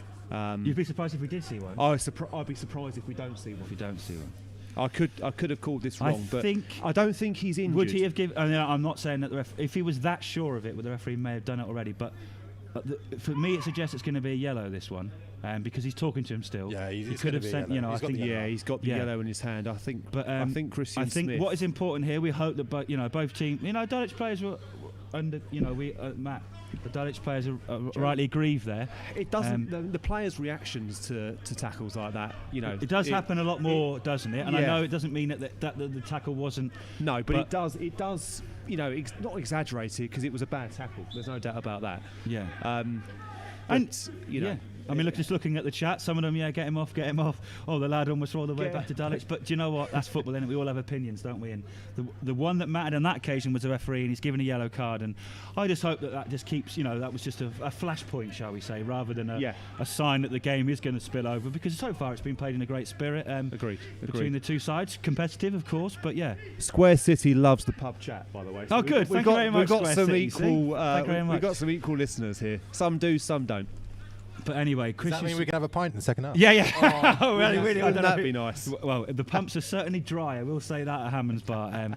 But Tom, got a good free kick here. Obviously Timlin's going to take the free kick here and try and get it up front now. Christian Smith's got to be careful now. It's an exactly, early time in the game to get a yellow card. It is a very early time, 24 minutes. We're like a quarter of the way through the game, and I mentioned this the other day when Sam Cox got a yellow card quite early on. But anyway, Timlin with the free kick towards the far post, and it's met by then Quaid Taylor, and the ball bounces around in the box now. And Ronnie Vince got it, of all people, and he lays it back to Jordan Higgs. I always get my Quaids and my Jordans mixed up. But anyway, it's cleared by Hampton and Richmond Borough, and now Nico Muir's going to chase this. It's a nice ball, but it's well run out. Charlie Granger came out of the box very well there. And Christian Smith with another header, and Terrell Miller-Rodney's tried to turn it there, but it's good. It's good midfield play again from Dulwich, and they're winning the ball a bit more than I think Gary would like. As I say that, Sam Cox has cleared the ball. Yeah, we've lost our way a little bit, Seb, the last 5-10 minutes. In the midfield, I think there was a good challenge there from Sam Cox and Terrell Miller-Rodney, but I feel, I mean, I would arguably say, certainly in the last 5 or 10 minutes, Tom, you probably would be the more happier of us, shall we say? I mean, we're looking competitive, and that's that's all we can hope for. I think Reece is looking really good. Hopefully, he can maintain that. We're creating some chances. I think it was a bit one-way traffic the first five minutes or so. Yeah. But when the ball dropped to Ronnie Vint there, I thought he was going to make us eat our words for his shooting ability. But Sam Cox wins ahead of midfield, and I think we need a bit more of that. And now Nico Muir and Ryan Gondo combining up front. Ryan Gondo's strong there, but I tell you what, Barbosa's done extremely well defensively. And it's all Wilson Carvalho, the two Portugueses, coming together. Lays the ball through to Nico Muir, and that's well defended by Ronnie Vint, and then Nico Muir's conceded the foul. He's making up for that missed shot there. Yeah. I thought that was a great play from Ronnie Vint. That's what Ronnie Vint does all over, doesn't it, Matt? But it is a bit more fluid up front, that's for sure, from Hampton and Richmond Borough. But the floodlights are on now. I heard someone say, "Can we have the floodlights on?" They're expensive to turn on, you know. Certainly are. We like to leave it to the very last minute. Yeah. No, that is a joke. If anyone is listening. That's the ball's gone straight out there, right in front of us, Barbosa there. But he defended well, actually. He needed to, because Ryan Gondo, when he can get moving and get passing and get attacking, he can look quite dangerous. So, but of course you are enjoying this coverage totally free. And whether you agree with the pub chat or whatever, whether you like this to the pictures and turn the pub chat or the commentary off, entirely up to you. It's all free, your choice. But by all means, please donate to the Trussell Trust, is what we're doing today, to help a great charity and a great cause, and a cause that is relevant to both clubs for different reasons. There's a link on the hrbfc.live, Seb. hrbfc.live is where the link is. You're absolutely right, Matt. Well suggested. Yes. But a decent game so far. A decent game. We've got a listener, Ed, a Southend fan in India, listening. That's pretty good, Ed. And yes, Ed, I think we know each other from times past, back in my Yeovil Town days. But yes, good to. Anyway, Hampton Richmond Borough on the attack with Sam Cox. Anyway, the way the tables are going at the moment, Hampton Richmond Borough might be playing Yeovil Town, or we might even miss them, because Yeovil Town are not having a great season. But anyway, that's another story for another day. I'm just laughing at. All donations to Christian Smith there, strong, but Dulwich on the attack, and we've got to be a bit alive. But I think is it fair to say, Matt, in the last few minutes, Hampton and Richmond Borough have been a bit more solid and compact, and they've had to be, because Dulwich have done really well. And I think the standout player for me so far is Reece Alassani, and looked really dangerous every time he's got anywhere near the I'd agree with that. He's a handful. We've got another listener in India as well. Thank you very much for listening. Yeah, we've not got a handle on Alassani at all, Seb. No, I know, and Barbosa's looked quite dangerous as well, and he's laid the ball into number 7 for Dulwich, and Dulwich are on the attack again here. Barbosa swings the ball in, but it's very well dealt with by Rui Donaldson, only as far as Timlin, and Ryan Gondo's going to have to chase that down onto number 6, Quaid Taylor, and this is where the press, Hampton do like a press, but they've got to be careful, and that's Christian Smith with the header again. I said we'd make double figures for half time. Yeah, we will. I think we're going to now make 11. Make that 11. There we go. 9. 9. 9, was it 9? 9 now. He was fond of a header at Dulwich, to be fair. I think he scored 4 headers, I think, for us. Did he play in defence at Dulwich? He Tom? did, yes. Yeah, he did, yeah. Yeah, because he's played in midfield for us a few times as well this He season. scored against Carlisle in the FA Cup game live on. Did he? Like the FA Cup BBC. game, he scored against Hornchurch for us from about 45 yards, didn't he, Matt? Yeah. I think that's his only goal for us so far. But he has filled in, shall we say, more in centre defence with our injuries to the likes of Charlie Wassemer, Luke Roddick, who's on the bench, the club captain. And they've been big misses, to be fair. But it has to be said, when Christian Smith and previously Miles Anderson came along on a month's loan, 2 months loan from Weymouth before being recalled, we've actually done all right defensively as well. Mainly as well because we have the brilliant Alan Julian in goal, the 37-year-old Alan Julian, who's made one important save today with his feet, which he often does. The Dulwich fans really do like Alan Julian. After all the years with Billericay, we've had some good chats with him behind the goal. He's good with that, isn't he? He's very good with that, and he's always really he's a lovely fellow. We do really like him. I'd like to, I hope I'm not speaking out of turn, but I don't think there'll be any Billericay fans watching because they've got their own game today. But I think Alan Julian didn't come across as what some of the players and people came across at Dulwich. at Billericay, he's a which we could fella. talk about all day about that. But yes, we enjoyed our trip to Billericay a couple of weeks ago. But there was certainly a notable absence on the now famous mural. I can never say mural, right? Can I? Never say it right. But yes, there was. To be fair, but yeah, they seem like. But a wonderful ground they've got themselves now. What's that? It's a beautiful facility they've got there now. Yes, it is. Oh no, I absolutely agree. Fantastic. Yeah, absolutely agree. Sam Cox picks the ball up in midfield now, and he lays the ball back to Wilson Carvalho. And we're on 833 listens. Let's see if we can get 1,000 by half time. Anyway, Hampton. So please spread the word if you are watching this, wherever you're watching this. Tyrell Miller-Rodney looking for something there. I don't think it was quite there, but Danny Mills holds the ball up lovely there. And that's him and Dean Inman. That's a real battle between two very good players at this level, isn't it, Matt? we haven't seen too much of that, actually, to be fair. A lot of the ball's gone to Christian Smith, but those two players are key players at this level, aren't they? They are very. You're absolutely right. And you've got a battle of similar magnitude at the other end of the pitch with Muir and Vint. Two very, very good players. But there's been some players on the Hampton side. I'm going to pause there because once again you've got Adesanya, Christian Smith just conceded a foul there, and the Dulwich players are the Hampton Richmond Bowers players saying it isn't a foul, and the Dulwich ones are saying, well, if it is a foul, he's already been booked. This is the problem he's going to come up against now. Yeah, this is a problem. I mean, I think to be fair, if he judges it a foul, then and it was a decent position, so Christian Smith running a little bit of a tightrope here, shall we say? But is. I don't know if he'll get. Well, he won't get away with another one of those. He's on thin ice. He's on an orange card now. He's on his last warning, I'd say. Yeah. But it's interesting though because the Hampton players look adamant that actually the foul was given in the wrong direction. Well, of course, there, and maybe that has sort of swayed the referee's views. But anyway, Dulwich take the free kick. While Hampton and Richmond Borough weren't quite alive there, and the ball swung in, but it's then cleared by Kyron Farrell to no one because we're defending quite deep. So. Charlie Granger, all the way through to Charlie Granger. But Dean Inman, there's a battle there between Dean Inman and Ronnie Vint. That's two great defenders going up against each other. And Barbosa on the right-hand wing here, but it's well defended by Tyrell Miller-Rodney, who did play right-back on his first season for Hampton and Richmond Borough, and it needed to be the right-back there rather than centre midfielder. But Dulwich still got the ball. This is a good game of football, this, and Dulwich are pressing and probing here. But Hampton and Richmond Borough regain possession, and now this is where they look to attack. And Ryan Gondo, it's 2v2.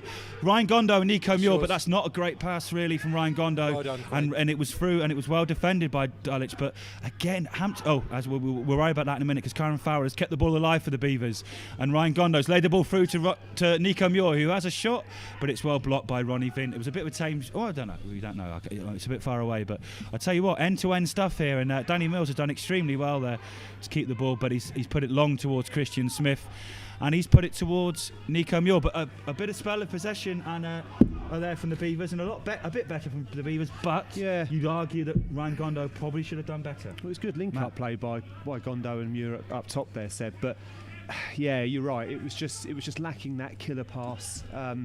We're disappointed, and once again we have not tested the goalkeeper at all this first half. Football's all about scoring goals and obviously not conceding them, and we've obviously not conceded, but we've certainly not tested the goalkeeper, and that's something that I think we need to address. I agree. And anyway, but we might do so in a minute because Ryan Gondo's on the attack on the right-hand side here. He's going to try and cut inside. He lays it off to Tyrell Mulroney on the edge of the box, who goes for a goal, spoons the shot, and it's cleared by Dulwich. But I thought Rui Donaldson was going to recover, and that was an important tackle there from Christian Smith, and it had to be. And Christian Smith's hit a lovely ball towards Nico Muir.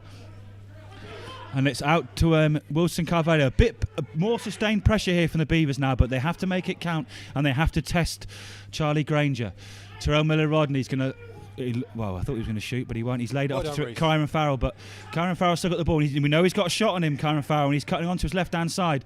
Nico Muir on the edge of the box, turns and shoots, and it's deflected for a corner. Tell you what, that was a decent effort, wasn't it? That was going... We are right directly in line of that ball. I think that was going in.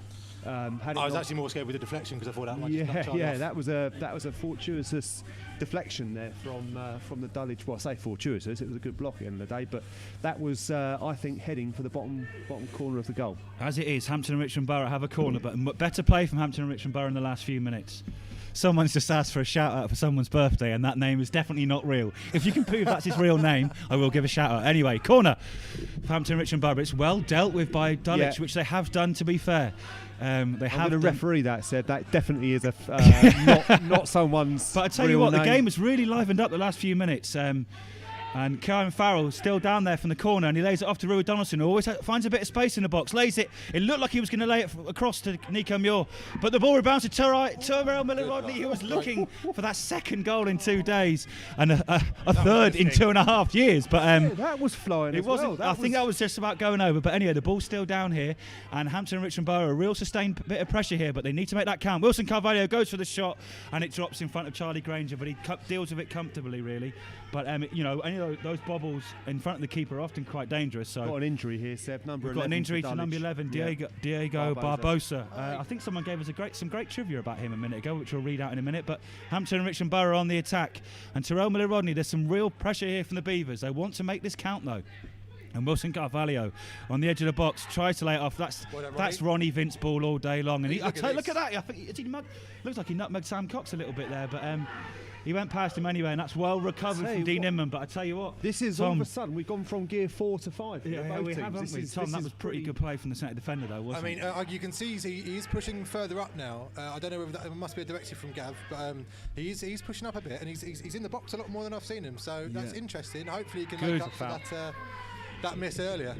It's a good game. This now. It's really hot, heated up, hasn't it, Matt? And I'm just Alan Julian has to be the loudest goalkeeper. Yeah, I mean, you might be able to pick him up on the mic. He's the loudest goalkeeper for sure. He is the loudest goalkeeper, I think. Him and Sanchez Ming are the loudest people on this pitch, I'll tell you right now. It's phenomenal. Yes, of course, Sanchez Ming, the number 2 for Dulwich, and you know when Sanchez is playing, put it that way. Yes, yeah, and he's right though. Tom's right though. Alan Julian mentioned it in an interview as well. He misses having that banter with the fans behind the goal because he does. He enjoys that, and but he does it it's never malicious with Alan, and it's good fun. Old school, dare I say, banter, which sounds awful, but it's actually all right. Anyway, Kyron Farrell flicks the ball in, but Barbosa clears it. Only as far as Nico Muir on the edge of the box, and it's a strong shot, but it's a good save from Charlie Granger.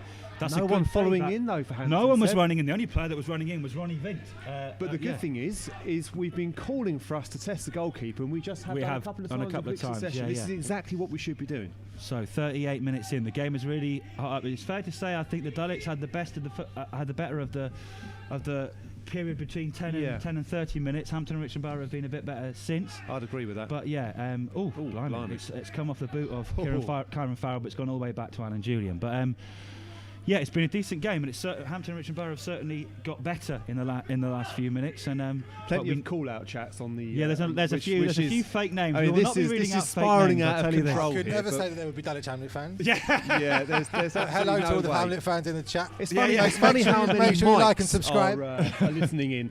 Oh, Dean Inman and Danny Mills are battling here. And come on! That is arguably. Is he might get sent off here, Matt. I don't know if he will because they were covering defenders. But I'll ask, was it a tap tackle? I think that was a tap tackle from Dean Inman. It was more of like a rugby tackle. He's off. He is off. Dean Inman is off. He is off. I thought there was covering defenders, but not so. Said the referee, and the referee has sent off Dean Inman for what I can only judge as a professional foul. I thought that was very, very close, to be fair, and I think that was certainly, if not a yellow, an orange, but the referees decided it was a red. I think, Tom, your view on that as from a Dulwich perspective? I've seen similar tackles on rugby pitches. Yeah, it was a tackle. Unfortunately, none of that was good. Unfortunately, I know there was a covering defender, as you said, but in that position, Danny running on goal, that's a clear goal scoring opportunity. So I don't think the ref's got much of a choice there. Do you think there were enough covering defenders there, though? I mean, I think he was on the edge of the box. I may be clutching at straws here, but no, I mean, he's at the edge of the box, and I think the Danny Mills is through on goal. He threw on goal. It's interesting though. You get a clear shot on. Yeah, I mean, you compare that to the Christian Smith tackle earlier on. I mean, very different tackles, but one of them, the Christian Smith tackle, he was lucky he didn't break the Dulwich player's leg. 100%. And then you've got to. I understand the frustration of decisions like this, but it's just the rules of the game, isn't it? If it's a clear my first instinct was to say he might get a red here, and he has. And anyway, Hampton Richmond Borough down to 10 men. We haven't got one of those fancy Sky Sports graphics with the red cards in the corner. If you want that, then go and pay £40 a month and you'll get that. But us neither. Anyway, Dulwich have got a free kick here, and Hampton Richmond Borough are going to try and sit, and that's a lovely free kick, and it hits the corner of the post. Only as far to number 9 for Dulwich, who slots it home. Danny Mills has scored. He was denied a goal scoring opportunity according to the referee. Hampton and Richmond Borough are claiming offside. It's definitely not offside, or certainly the linesman did not put his flag up in any way, shape or form. The ball hit the corner and the base of the post, rebounded out to Danny Mills, who, however, whichever way you want to look at it, Matt, how has Danny Mills got a free shot on goal? On his own. I don't understand it. But anyway, Tom, we'll go to you, Tom. Let's go to the happy person amongst us here. Tom, you 1-0 up. Well, obviously, I'm thrilled. I mean, no one likes seeing players sent off, but obviously I want the Hamlet to make as much advantage as possible. You can't get much better than that. 10 men down, free kick resulting, get a goal. That's what Danny Mills does all day, every day. He's in the box. He's going to put that away. Great to see Charlie putting in a good free kick as well. It was a great free kick. Great free kick. Julian was beaten. You don't see that, Julian. No, you don't. Julian's very good. So I'm obviously very pleased. It's a great time to go ahead as well. We've got 4 minutes of. We've got 4 minutes left plus this stoppage. First half, and Hampton and Richmond Borough are going to have to regroup, because you have to remember as well, Dean Inman is, with Christian Smith is arguably a makeshift centre defender. Kyron Farrell is arguably a makeshift centre defender at the moment in the lineup, with Sam Cox moving to right back. So Hampton and Richmond Borough are probably going to want to see this half time out and see what happens, and then go from there, because at the moment they're 1-0 down and they're down to 10 men. And you have to remember as well, Matt, Christian Smith's on a yellow card. This is a dangerous time. But anyway, Hampton and Richmond Borough know they have got quality up front, so they will try and make the most of that in the meantime. But for those of you of a Dulwich persuasion, you'll be very happy. Your side are 1-0 up here. Danny Mills slotting easily home after a free kick rebounded off the post into his path. But again, I ask as a Hampton Richmond fan, who was on Danny Mills, one of the best players at this level in this league, completely free. The ball looked like it was going to hit Tracy there, and she's got 8 cups of tea, which could have been. I was going to say, I just got one. I was a bit scared there. I think maybe you could attune the fact that there was a bit of defensive disorganisation due to the sending off, Matt. Maybe, but we really shouldn't have Danny. Joe, why is Danny Mills free? I know it's unfortunate. He's just passed the ball into an empty net. I think Danny can hear us. He's laughing at Well done, Danny. He's actually looking at us laughing. Love you, Danny. Look, he kissed. He's playing to the crowd now. Crowd of one. The one-man crowd here. But anyway. Hampton Richmond Borough are going to have to find their way back into this game, because at the moment Dulwich and Ronnie Vint with what can only be described as defensive clearance. It's dipping. Still dipping. What you call it's probably it's still makeshift back four for Hampton. Well, this is as makeshift as they come. And as I have to say, Christian Smith is on a yellow card as well. Let's not forget. And quite rightly, I'm assuming Dean Inman was probably marking Mills at those attacks, but one way or another, instructions should have been passed over. And knowing Gary, he would have expected them to be. But hey, that's football, isn't it? And Dulwich Hamlet are 1-0 up here, and it's been a very good game, I have to say. And it has been a great game. It has been interesting. Cold December day, you often not have the best games, and certainly Hampton were being a bit not as fresh as they would have been because they played Dalkin. But it's been a good game. I don't think that we have played particularly well. I think if I'm going to be, we know we can play better. We can play a lot better than this.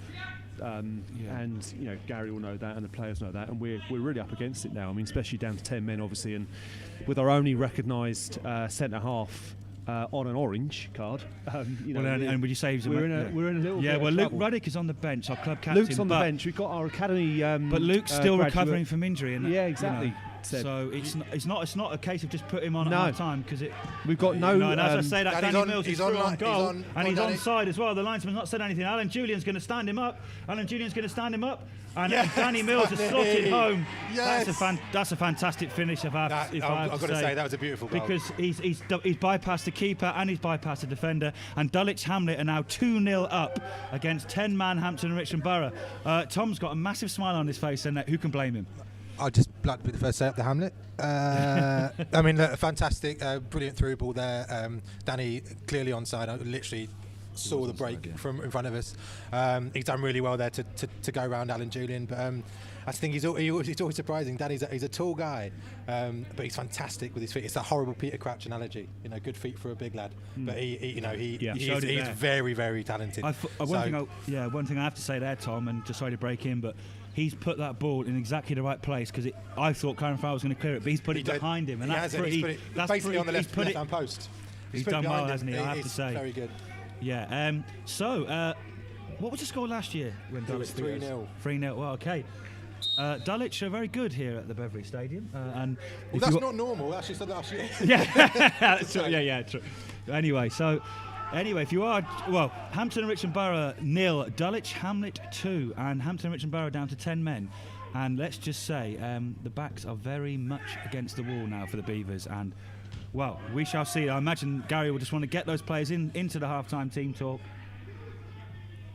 and regroup and refresh and just see what we can do. But there's attacking intent on the Hampton and Richmond side, but do we go for broke now, or do you again, we were the fact that Danny Mills could go running through free on goal there, Matt, said a lot, didn't it, really? I think you've got to think about balancing that team up now. If you've got Christian Smith on a yellow, at half-time, even if you have got a player recovering from injury, do you either try and set up shop and try and nick one or maybe two back?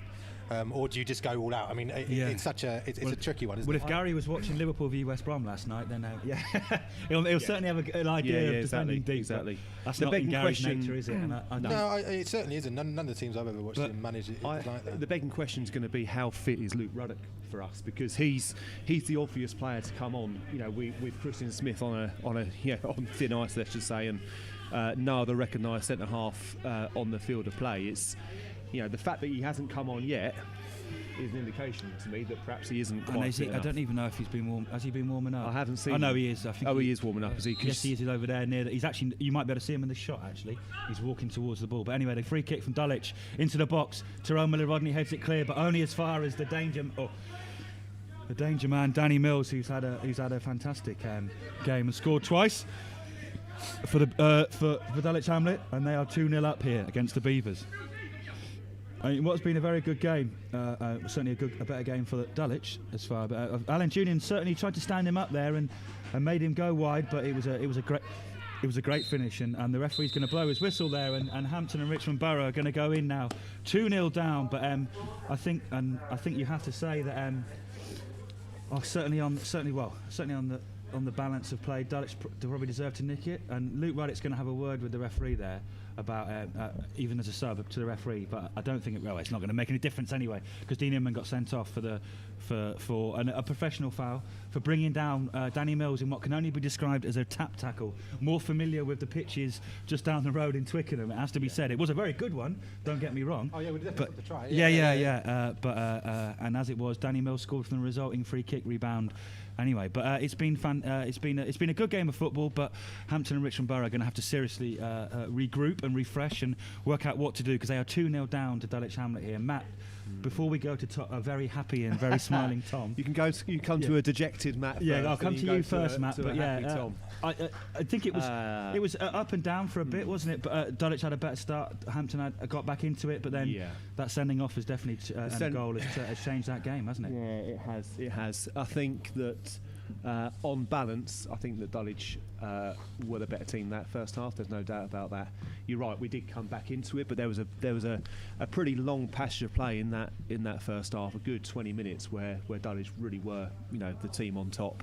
And as you say, Seb, the red card for Dean Inman, never welcome for any team. And I'd love to see the replay to see whether they were covering players, but as Tom says, I mean, this is a game of football, not a game of rugby, and it was a clear professional foul. So a shame. And then schoolboy defending to allow the danger man Mills to sort of tap the ball home, and then obviously second goal. Mills again runs through and a good finish. So it was a high line to be playing when you're 1-0. High line to be playing, and 10 men, he's buried it. The linesman was absolutely insistent it was onside, and to be honest, it looked onside for me. So it was, it did. Again, it looked onside from where I'm sat. But I'm disappointed, as every Beaver will be that's watching this. But we'll move across to the Tom. happier end of the press box here. Tom, you're obviously very happy with that, the scoreline and the position that Dulwich find themselves in. 100%. Obviously it's very pleasing to be 2-0 up at half time. Obviously, the sending off is going to have an effect on the game. It's a clear red.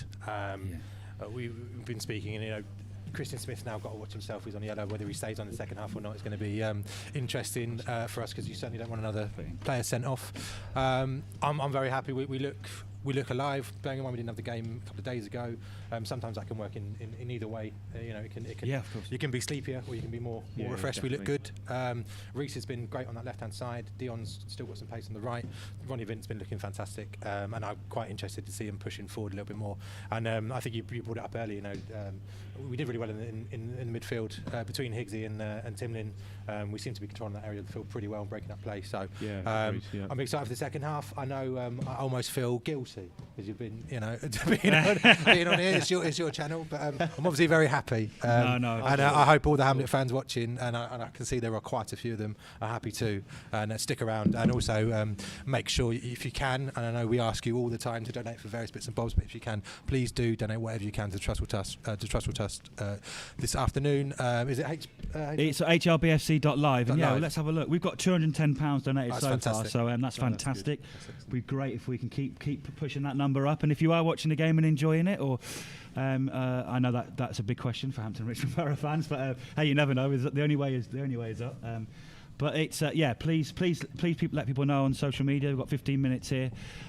We've got a chance to try and get some National League South football in front of more people, even if it's free as well. So it's hopefully something that you can all enjoy, and it's free football. And who knows if it carries on the first half, then Danny Mills has got another couple of goals in him, because I think, Matt, it's fair to say he's been a standout player along with Reece Alasani. He's been a standout player, and our standout defenders off the field of play. Yeah. So that does not make for a particularly comfortable second half. But it's going to be interesting to see. I'm just looking over to our bench over there, Seb, and it looks to me like you've got Uche and David Fisher, Fisher the winger, and Uche the centre half, who are certainly stripped and ready to go, albeit we've got 10 minutes to go till the second half commences. So certainly going to bring on Uche by looks of things, which does answer our question earlier on about. Of course, I forgot we had Uche on there. Yeah, yes. So Uche is the obvious candidate, but I mean clearly Ruddock, with his experience against such a experienced striker in Mills. Well, let's be positive, Matt. Let's be very, very positive, and especially now as Tom's just going to nip and get a drink. Let's be positive and say that. But in the youthfulness of Imran Uche and the youthfulness of David Fisher, we've got some excitement and stuff like that. What an opportunity for the two. Well, it's an opportunity. There's nothing else you can say to the lads apart from go on. You've got a chance here, haven't you? And get an early goal and hope for the best. And the game is certainly not over. The Hampton Richmond Borough have got enough going forward to suggest that we'll have a couple of chances at goal. Of course, we still have to defend, and we have to make sure that Christian Smith doesn't get a card. Dare I say it? We've missed today. Sam Deadfield. We've missed Sam. We say it when we miss him, don't we? When he is not on the pitch. Yeah. I mean, he's a key player. Anybody, as everybody knows. But when he's not in the middle of the park, we really miss him. We do. This is. I think we miss it in both sense. We don't, because he's quality. He's quality in the sense that he just gives us a bit of time, doesn't he? And he also finds the gaps, doesn't he? And I think all due respect to Sam Cox and Tyrell Miller-Rodney, as midfielders, they will break things up, and and then you've got, and it's just Jay Gray then, and it's just a lot. coming on to Gray, because it's interesting. Gray plays better when Deadfield is playing, in my opinion. And obviously Gary mentioned before the game that we had a change of sort of tactics, whatever you want to call it, and we are pretty narrow, and I think Gondo and Carvalho on the wings have both had pretty quiet games. I think it's fair. Yeah, I think it is. And that, they're our main attacking outlets if you think about it, because you've got obviously Miller-Rodney and Cox, who are not particularly attack-minded, and obviously Jake Gray in there as well, who's very central. So you're relying on your two wingers to flank Nico Muir up there to get your chances, and I think that both Carvalho and Gondo, they've not had bad games, but they've been you expect some more. Relatively ineffective, and I think that sort of unfortunately led to us not hitting the target so far. No, and we'll, just as you were saying, this Imran Uche and David Fisher are warming up, and they've got the tops off, so they're definitely. When I say tops off, then New Balance tops off. They certainly haven't got their shirts off. It would be far too cold for that. Even in my fleece line trousers, my very expensive down coat, I'm still cold. So that tells you how cold it is today. But no, it's been enjoyable. So if anyone's got any questions, anyone wants to know anything about, we certainly won't be doing any shout outs for any dogs with some unfortunate names, which we have been asked to do. I said it earlier on, there's a lot of people called Mike. We're watching into that. exactly. Which is extraordinary, really, when you think about it. I mean, Luke Bignorm he has gone back and rewatched it. Because you can do if you so wish. And he said that it wasn't the last man, it was only a yellow. But for Inman. But we can sit here all day and debate to it that what's and the whys and what's. Maybe we can do that afterwards, and I'm sure Gary will have an opinion on it. It was a professional foul. It was so cynical. It was almost like that is, I think so. It's interesting. I don't know if there's any referee. I mean, I tell you what, I would love to hear what a referee would say, because it was we need someone like Dermot Gallagher here, don't we, to give his view. I don't like Dermot Gallagher for that. Let's go for someone else. But yes, only because it was a professional foul. But at what point does covering players override the fact that it was so cynical? So, in other words, it's such a cynical foul. The fact there's covering players, does that not matter because it was such a bad Danny, one thing you have to remember as well, and again, I'm not, referees have got such a hard job at all levels, because there are, we don't pretend to know every single bloody rule, do we, Matt? Let's be brutally honest, and nor should we. But even if you have watched football for 30 odd years, but I think it was. I said as soon as it happened, I think this could be a red, and I think we'll listen back to it on commentary. At the end of the day, it doesn't matter what I think, it doesn't matter what you think, it doesn't matter what Tom thinks, it doesn't matter what anyone else thinks. The referee thought it was a red card, so it doesn't matter. It's very true. And I've seen more controversial red cards. Let's just say that. I'm not saying necessarily I agree with it, and of course I'm slightly biased in that. But anyway, the Dulwich players, the reactions we mentioned again back in the first half. The reactions of the players were, it does impact decisions. I think it does, and do you know what? I think every team does it, and I think there's no doubt about it. Every single team does it now. Every team does it, and it's not something I particularly like personally. No, we've done it. We do it. You're right. Every player, every sort of team's done it. But it's it does influence. I think. It does influence referee decisions. But anyway, we can debate that one. We can. But the simple fact is that David Fisher is going to come on, and I think there was a Carl Charlton fan who mentioned that he was watching the game and a chance for him to watch free football while he could. He would be familiar with David Fisher, because David Fisher started the season on loan from AFC Wimbledon. He has come on a couple of times, hasn't he? He certainly looked lively and bright, and he won't stop running, which is exactly what the Beavers will need. Imran Uche, for those who don't know him, started off at the academy, played for Bedfont Sports last year, I think, has played defence, and Sorry, we got some more. Yeah, I know. Some of these fictitious characters. Me and Matt are quite long in the tooth. We know these fake names and these fictitious characters. So there is a question coming. You may have just seen James, there Tracy Hathaway just joining in. She is one of the Mrs. Hampton Richmond, the heartbeat of our football club. She was a key. She was a key point of our Christmas Beaver Box campaign, which. She's in the control room so she can hear us. I'm not going to say this because she can hear us. I'm saying this because she was brilliant. But she was be a great reason why we do the food bank, and has been brilliant. I know she spent numerous days last couple of weeks helping out on the food bank side of things, and again a reminder that we are providing this for free, this insightful and amazing commentary. Hope you agree. Pub chat, some people call it, and do you know what, that's a compliment in my eyes, as far as I'm saying. What I would give now to be in down yeah, there are questions come in just quickly before the players come back out on Wasma. Obviously, he's stalwart at the back. Well, he may have. Well, our next game's on the 2nd, Matt. He was out sort of warming up for the game. He's obviously not in the squad today, so clearly he's not fit enough. But he was running pretty freely from where I was sat, Seb. So, you'd like to. He's think close. He's knocking on the door. He's close. Whether you want to come straight into a game against one of the best teams in the league, if not the best team in the league, is up for debate. However, chance and circumstance might have to dictate that, because we won't have Dean Inman. We hope that Christian Smith will not get himself another yellow card. He has been sent off twice or just once this season. Twice this season, 2 yellows. I think he's definitely been sent off once.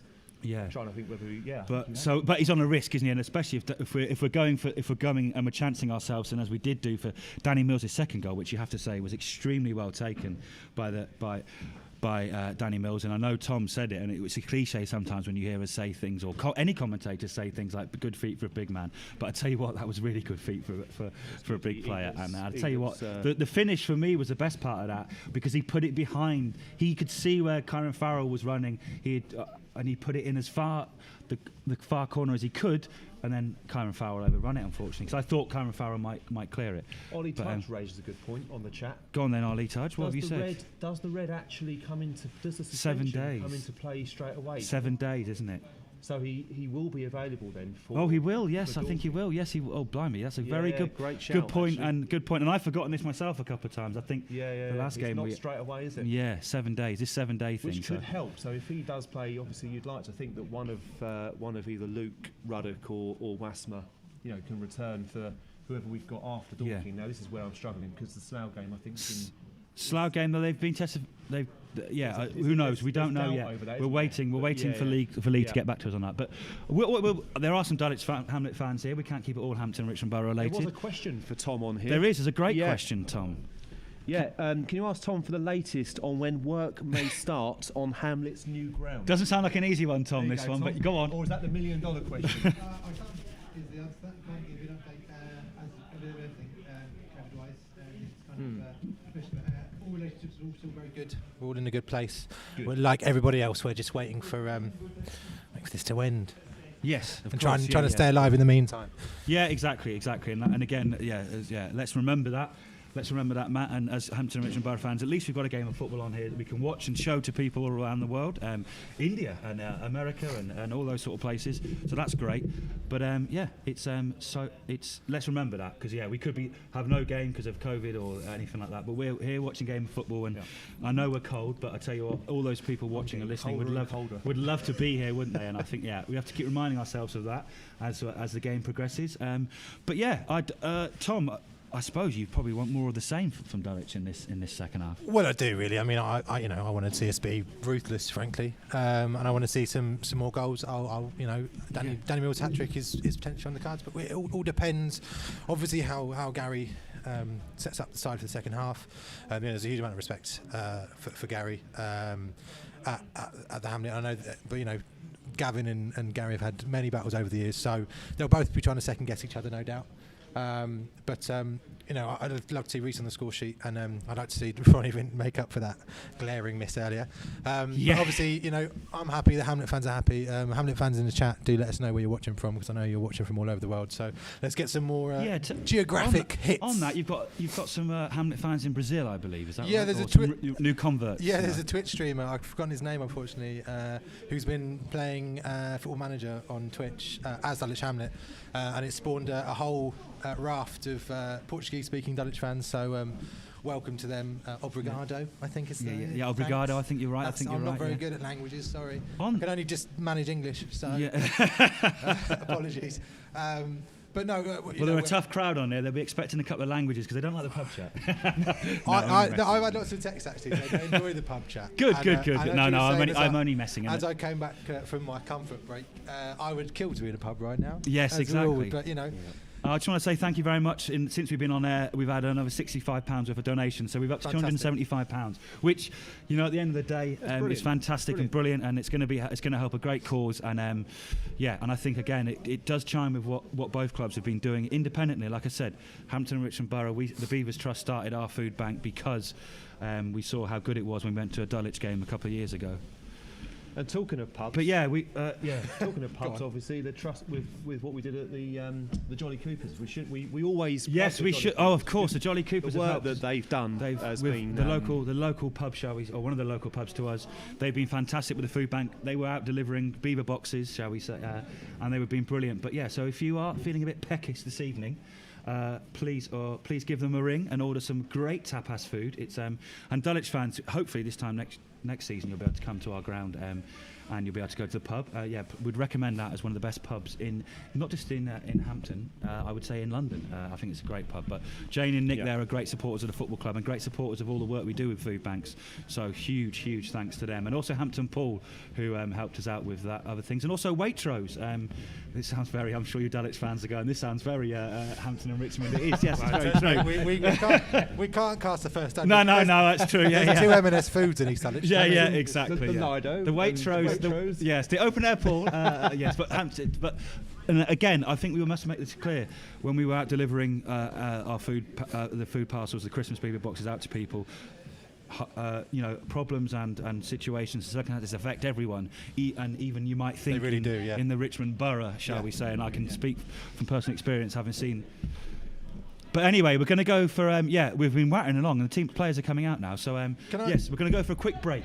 Yes, and we'll be back again for the second half of Hampton and Richmond Borough versus Dulwich Hamlet. I'm going to drop an absolute bombshell in a minute.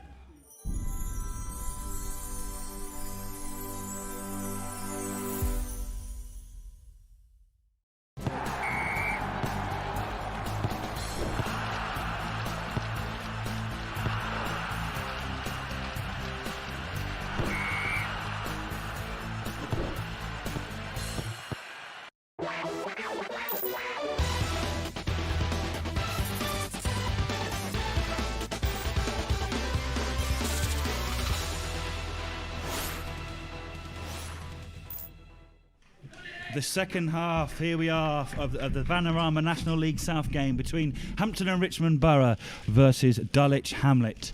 And as you can see from the strapline there, Dulwich Hamlet, the visitors, are 2-0 up. What the strapline doesn't tell you is that Hampton and Richmond Borough are down to 10 men. You can get fancy graphics like that off Sky Sports and BT. We certainly do are very proud of our service, but we do provide it for free. So we will. If anyone knows of an easy way of putting that graphic in, then we will try and do that for next time. But you know what? I'd rather not highlight the fact that we're down to 10 men because I'm Hampton and Richmond Borough. But anyway, who's alongside me? If you are just joining us, Matt Glew's on the right-hand side to me, and then Tom Cullen from Dulwich Hamlet, he's here as well. In the second half of this game, and who knows what's the next 15 minutes are crucial to see which game this will go. Because if Hampton and Richmond get a goal back, then it's obviously a totally different game. But we shall see. The game kicks off now, and Jake Gray hits it long towards the substitute David Fisher on the far left-hand side, who's come on for the second half. He's come on, and so has Imran Uche. And Gary McCann has decided to not risk Christian Smith much longer. He was on a yellow card, and I don't think we could have done with another red card. And it's fair to say he was probably on an orange card, wasn't he, Matt? But he's gone off. And I think that was the right decision. And Imran Uche goes into centre defence.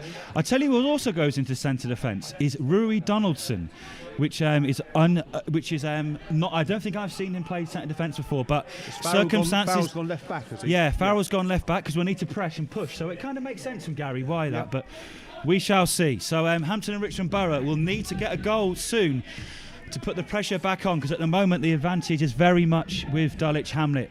But Jake Gray wins the ball in midfield, tries to set Ryan Gondo off, but it's well cleared by Dulwich Hamlet, and there's Reece Alassani who had a very good first 25 minutes, and he set Dulwich free, and it's a number 7. It's a good stop, but it's only back out to him, Dion Moore. And he's still got the ball, and Dulwich Hamlet there, Matt, very nearly made it 3, and they're still on the attack, so we'll talk about that in a minute.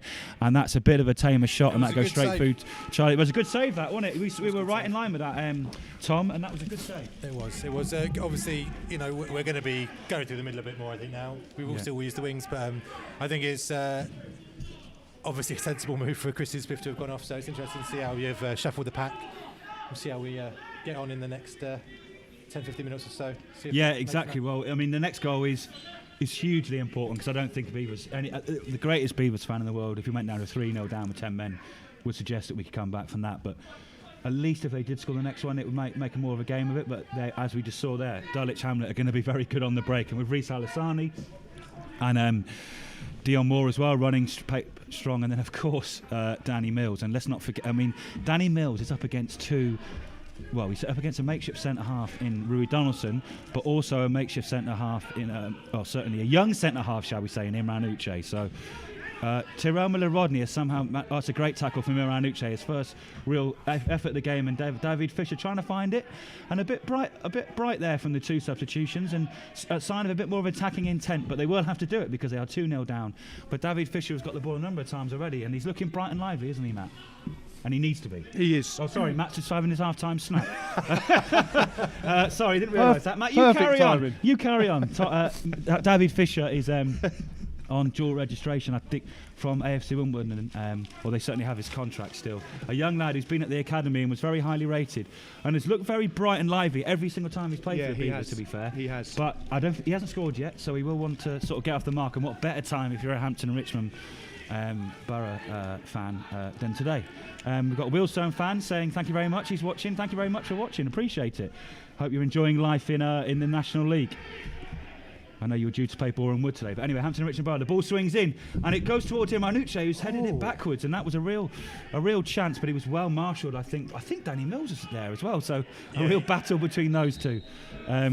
Great get back quite a lot, Danny. He's all over the pitch. Yeah, he's a very good player. He's a very good player. How old is he, Tom? He's early 30s, I believe. Is he? Yes. Blimey. He's been around a long time. I remember. I didn't realise he'd been around that long. He destroyed us playing for Whitehall many years ago. I think he scored a hat-trick against us. But yeah, I mean, he has been in the professional game as well. But yeah, just an outstanding player still.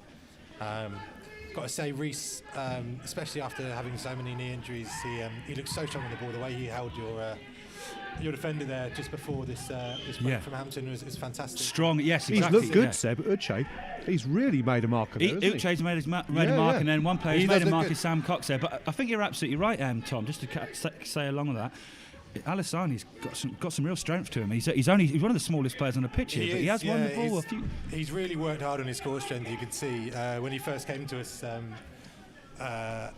That was one of the things that we kind of, I think we wanted to work with him on, and he's become so much physically stronger, so he can really hold up that ball even though he's a much smaller player. Exactly.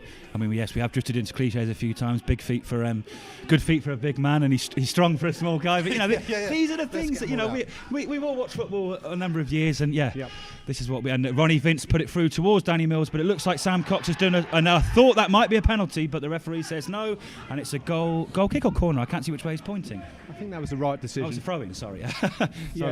I think that was probably the right decision. Danny Mills definitely did just about get in front of him, but Sam Cox looked like he flicked the ball away. We've got a Luton and Chicago Fire fan. Thank you very much for joining us all the way from Chicago. Chicago Fire got one of the best badges in MLS football. Please check out their badge. Yeah, it's great. Anyway, Dulwich Hamlet are on the attack here, and Jake Gray's having to do a lot of the stuff that he doesn't normally have to do, but he's having to do because at the moment Dulwich are on the attack and Hampton and Richmond Borough down to 10 men, and that's great play on the edge of the box. Alassani goes for goal, and he absolutely... That has gone into... It's dipping still, that's gone back to Dulwich, that one. We were praising him. But yeah, it's... I mean, it was he put himself into a good position there, and yes, obviously he would have expected better play there from him there, but he's put it high and wide into the lovely trees behind the goal here at the Chris Sweet Beveree Stadium. If when fans do return, and if you've never been to the Beveree Stadium, we'd highly recommend it. It's a lovely spot. We are a bit biased, of course, but it's a nice place to watch a game of football. And even when your team are losing 2-0 today. But David Fisher there, linking up nicely with Nico Muir, and it's well cleared by Dulwich. So I'll tell you what, Seb, you wouldn't know that we were down to 10 men so far. I know it's early days in the second half. You wouldn't actually, so but yeah, and again, how Miller long? Rodney's slipped over 3 times so far. Yeah, he has. He's changed his boots. He has. I think he does. You're right, but. Someone's made a very good point that Chicago Fire's badge was good. It's been changed, and I'm thinking of the old badge. You're right. Good point. Thank you very much for checking up on me. But anyway, we've got a Hamburg fan a Dulwich fan in Hamburg as well.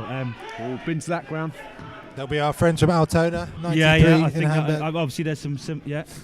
So thank you very much for joining us, Malte. I think I'm going to Malte, of course it's Malte. Malte. Okay, Tom knows it. Tom knows it. Everyone knows Malte when he's in the house. Anyway. That's going to be Imran Uche, and he's done well there, the young lad. Done well. This is a real test for him. He started the first couple of games in the season. We didn't have a right back, so he played at right back, and he's a young lad learning his trade. But there's no time for learning today when we're down to 10 men against a very good Dulwich team. But he's played well since he's come on, hasn't he, Matt? Yeah, Uche. Uche, yeah. I actually think he's in his favoured position at centre half. I mean, he's actually played at right back. I'd say he was also played quite well at centre half. Yeah, Rue, but anyway, he's had to. And Rue will give you 110% and then more. This is a guy that used to cycle to training in the summer. At 40 kilometres and then do incredible fitness training, and then that's great play by Donaldson there, Seb, to hold the ball up and turn. Yeah, and Alassani's going to get a booking here. What are we in now? We're not even in 10 minutes in, but it'd be interesting to see how long Hampton Richmond Borough can keep this up with the one man down. I mean, it's a very high tempo for a 10-man team. Yeah. One thing you can say about Hampton Richmond Borough is the fitness levels are very good, thanks to our incredible work by Mark. So our fitness levels are good, but they would very much be called into question here. And it's a foul, and it's on the edge of the box. It's not a penalty. But yeah, Hampton and Richmond Borough. Yeah, I mentioned it. I mentioned in half. I think the Hampton Richmond Borough players are saying it was a penalty, but no, it wasn't a penalty. I don't think it was it? No. I think they're appealing for a booking, which is probably I don't know. Yeah, we mentioned in the half-time chat about the players surrounding the ref and complaining, and we've just done exactly that. He's actually booked the Dulwich player there, Tom. We just picked up 2 yellows in less than a minute, I think. There, yeah, so that looks a little bit careful.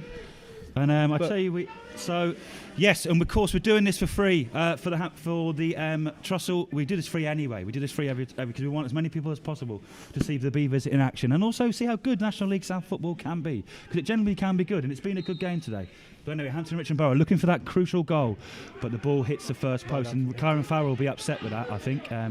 But Hampton, and that's not the best header either from Ryan Gondo, so they will be a bit disappointed with that. But anyway, Kyron Farrell does extremely well to win the ball back, but he's just giving it away with a bit of a hefty touch. And there's going to be mistakes made here as we keep on pressing. But I tell you what, it's one thing. It's fair to say, Matt, we haven't necessarily looked like we've had 10 men. It's how long we can keep this up. Yeah, exactly. With that one man down, but precisely. We have got and so yes, we are doing this. We are encouraging for all donations to be made to the Trussell Trust. HRBFC Live is a donation link. We're up to £275 at last check. We would love to get over £300. We're over £300. It's £315 now. I've just checked it, which is brilliant. Thank you very, very much, fans of both clubs and neutrals. We really appreciate it. And hopefully we've still got 35 minutes of a very good game here left. And there's Danny Mills and Rui Donaldson. Let's not forget Rui Donaldson here. He can play left back. He can play left wing. He can play centre mid. I've seen him a couple of times, but I don't think he's normally plays centre back, left side of the centre defence. But he's pitching in, and he's had to as well. We've got some other viewers in. We've got some Turkish viewers as well. So that's great to see. You're all watching from all around the world, and I've just got a message from a former Hampton Richmond Borough player who's also watching it in Ryan Hill. Thanks very much for joining us, Ryan. I know you played earlier on for Eastleigh, and excuse me, I apologise. I didn't see the score. I hope it was a good one for you guys. And Ryan Hill, obviously ex-Hampton and Richmond Borough. It was another 0-0 draw Great turn from Dion Moore there. Against away at Woking. Oh yes. Anyway, but we'll worry about that. But Ryan Hill, a very big fan favourite here at Hampton and Richmond Borough, and we're glad to see he's getting games at Eastleigh. Anyway, as we say this, look at these step overs from Dulwich Hamlet here, and he goes for goal, but it goes wide. But great work from Aaron Barnes, and about how many step overs was that, Tom? I was good. It was a lot, but it was not to be overshadowed. Dion Moore's turn there just to start that move was absolutely fantastic. And pass that ball out to Aaron Barnes. Good play from the Hamlet. Still looking to stretch the Hampton back line. Absolutely. And Barnesy is a fantastic left wing back, and it's always encouraging to see him get up there and see what he can do. 17 step overs or not. Yes, exactly. I mean, Sam Cox, but fair play to him. He's an old pro, Sam Cox, and he wasn't going to. But anyway, I mean, what have we got now? What timing? We're a good 15 minutes. Are we in 15 minutes into the second half? We're about 11, 12 Only 11 minutes in. It's been a frantic start to this second half, considering, and it's still 2-0 to Dulwich Hamlet. Hampton Richmond Borough still have 10 players, and Dulwich have 11. But we're Dulwich not quite seeing that. But there comes a point where you do have to make some sort of breakthrough, doesn't it? Don't you, Matt? It does. It And, does. Dulwich aren't don't sitting mean that back. in a bad way. I mean, they're not sitting back, Dulwich. That's for sure. When you've got Danny Mills as your last man, and we've seen how effective he can be just on that last man. And Imran Uche gets the ball in the centre midfield. He's quite comfortable with his feet, and he goes for goal. But it's a deflection, and it goes out to Sam Cox, who just overhit it there over his 5. But we've got a Dulwich and Real Madrid fan from Bulgaria. Blimey. You'd love to see that. Blimey. Yes. I want to get the chat in on a thing that came up on Twitter earlier. Yeah. I refer to this as a South London derby. However, technically Hampton is north of the river. This is the bombshell that I saw this. Now, is Hampton north or South London? This. I still think the river. We're south of our part of the river. The river does go down. I yes. appreciate that. Yes. I think we're south of our part. I think the chat should decide whether it's north or South London. Is this a South London derby or a across the river derby? Who knows? I think it might have been you, Tom, that put a joking picture up of how the rates technically south of the river were better. So I'm all for the south of the river. Yeah, I consider myself south of the river. But yes, I think I do too. But I think it'd be interesting for people to exactly. Yeah. Anyway, Hampton Richmond Borough still on the attack here and trying to keep up this pressure, but they need to test Charlie Granger and they need to test him soon to get a way back into this game. But and now Dulwich are on the attack, but Kyron Fowler's done well there with the defensive challenge, but not quite with the forward pass. And anyway, but he's going to have to do well again here, and it's a bit loose from Dulwich there. And probably when you've got a man advantage and you're 2-0 up, you probably want your players to be a little bit better on the ball. But I think there's a case of Dulwich, if they can sustain this pressure, then obviously they're still 2 goals up. But Hampton and Richmond Borough starting to get a bit of momentum, but yes, they need to get much closer to the box and much closer to the keeper and make him work. But that's well headed away by the number 6 of Dulwich, of course, Quaid Taylor. But anyway, Ryan Gondo, we're going to need to see something from him, Ryan Gondo. He's not quite hit his stride today. Sam Cox floats the ball in, and that's not a bad ball, but it's well headed clear by Dulwich, and Ryan Gonder's going to go for goal, and it goes just the other side of the left-hand post, and that was a chance for Matt. It was a good football for Hampton. Yeah. It wasn't rushed, and it wasn't it wasn't frantic or anything like that. We took our time there because there is still plenty of time in this game, but as the time does tick over, we do need to make sure that one of those goes in to keep us in this game. Patient build-up from Hampton there. It was patient, yeah. Didn't quite test Charlie, but still scary. I know Gondo's very well respected, and he's done fantastic here for you guys. Mark Dacey, who's on our coaching staff, is also involved with Whiteleaf, and had nothing but good things to say about him. Yeah. So I'll still be a little bit tense. Yeah. Oh, blimey! I mean, I don't know how Danny Mills has been caught goal side, but that's well recovered from Imran Uche. But there's really no excuse for Danny Mills to be caught goal side there. Oh, Alessani's done extremely well with his feet there. Fantastic work. We switched off at the back there, Seb. We did switch off at the back. There's no way Danny Mills should be run, directly from the goal kick. From the goal kick. But this is going to be the problem if yeah, exactly. No, you're right. Leave yourself open at the back, and we will try and take these opportunities when we can. We've got a Barnet fan who's just here, who's watching to cheer on Sam Cox and Ryan Gondo. So thanks very much for joining us from Barnet. There's definitely a few people saying that Hampton is north of the river. I can vouch for that. It is north of the river. Yeah, we're very much. What have I started? What have I started? This is the custard cream / Bourbon debate of this week, isn't it? Yeah. But anyway. Danny Mills looking, and putting it into the corner there for the on-rushing Barbosa. We haven't seen too much of him, actually, in this half, Barbosa. Well played, Farrell. But Imran Uche, well done to the young lad so far.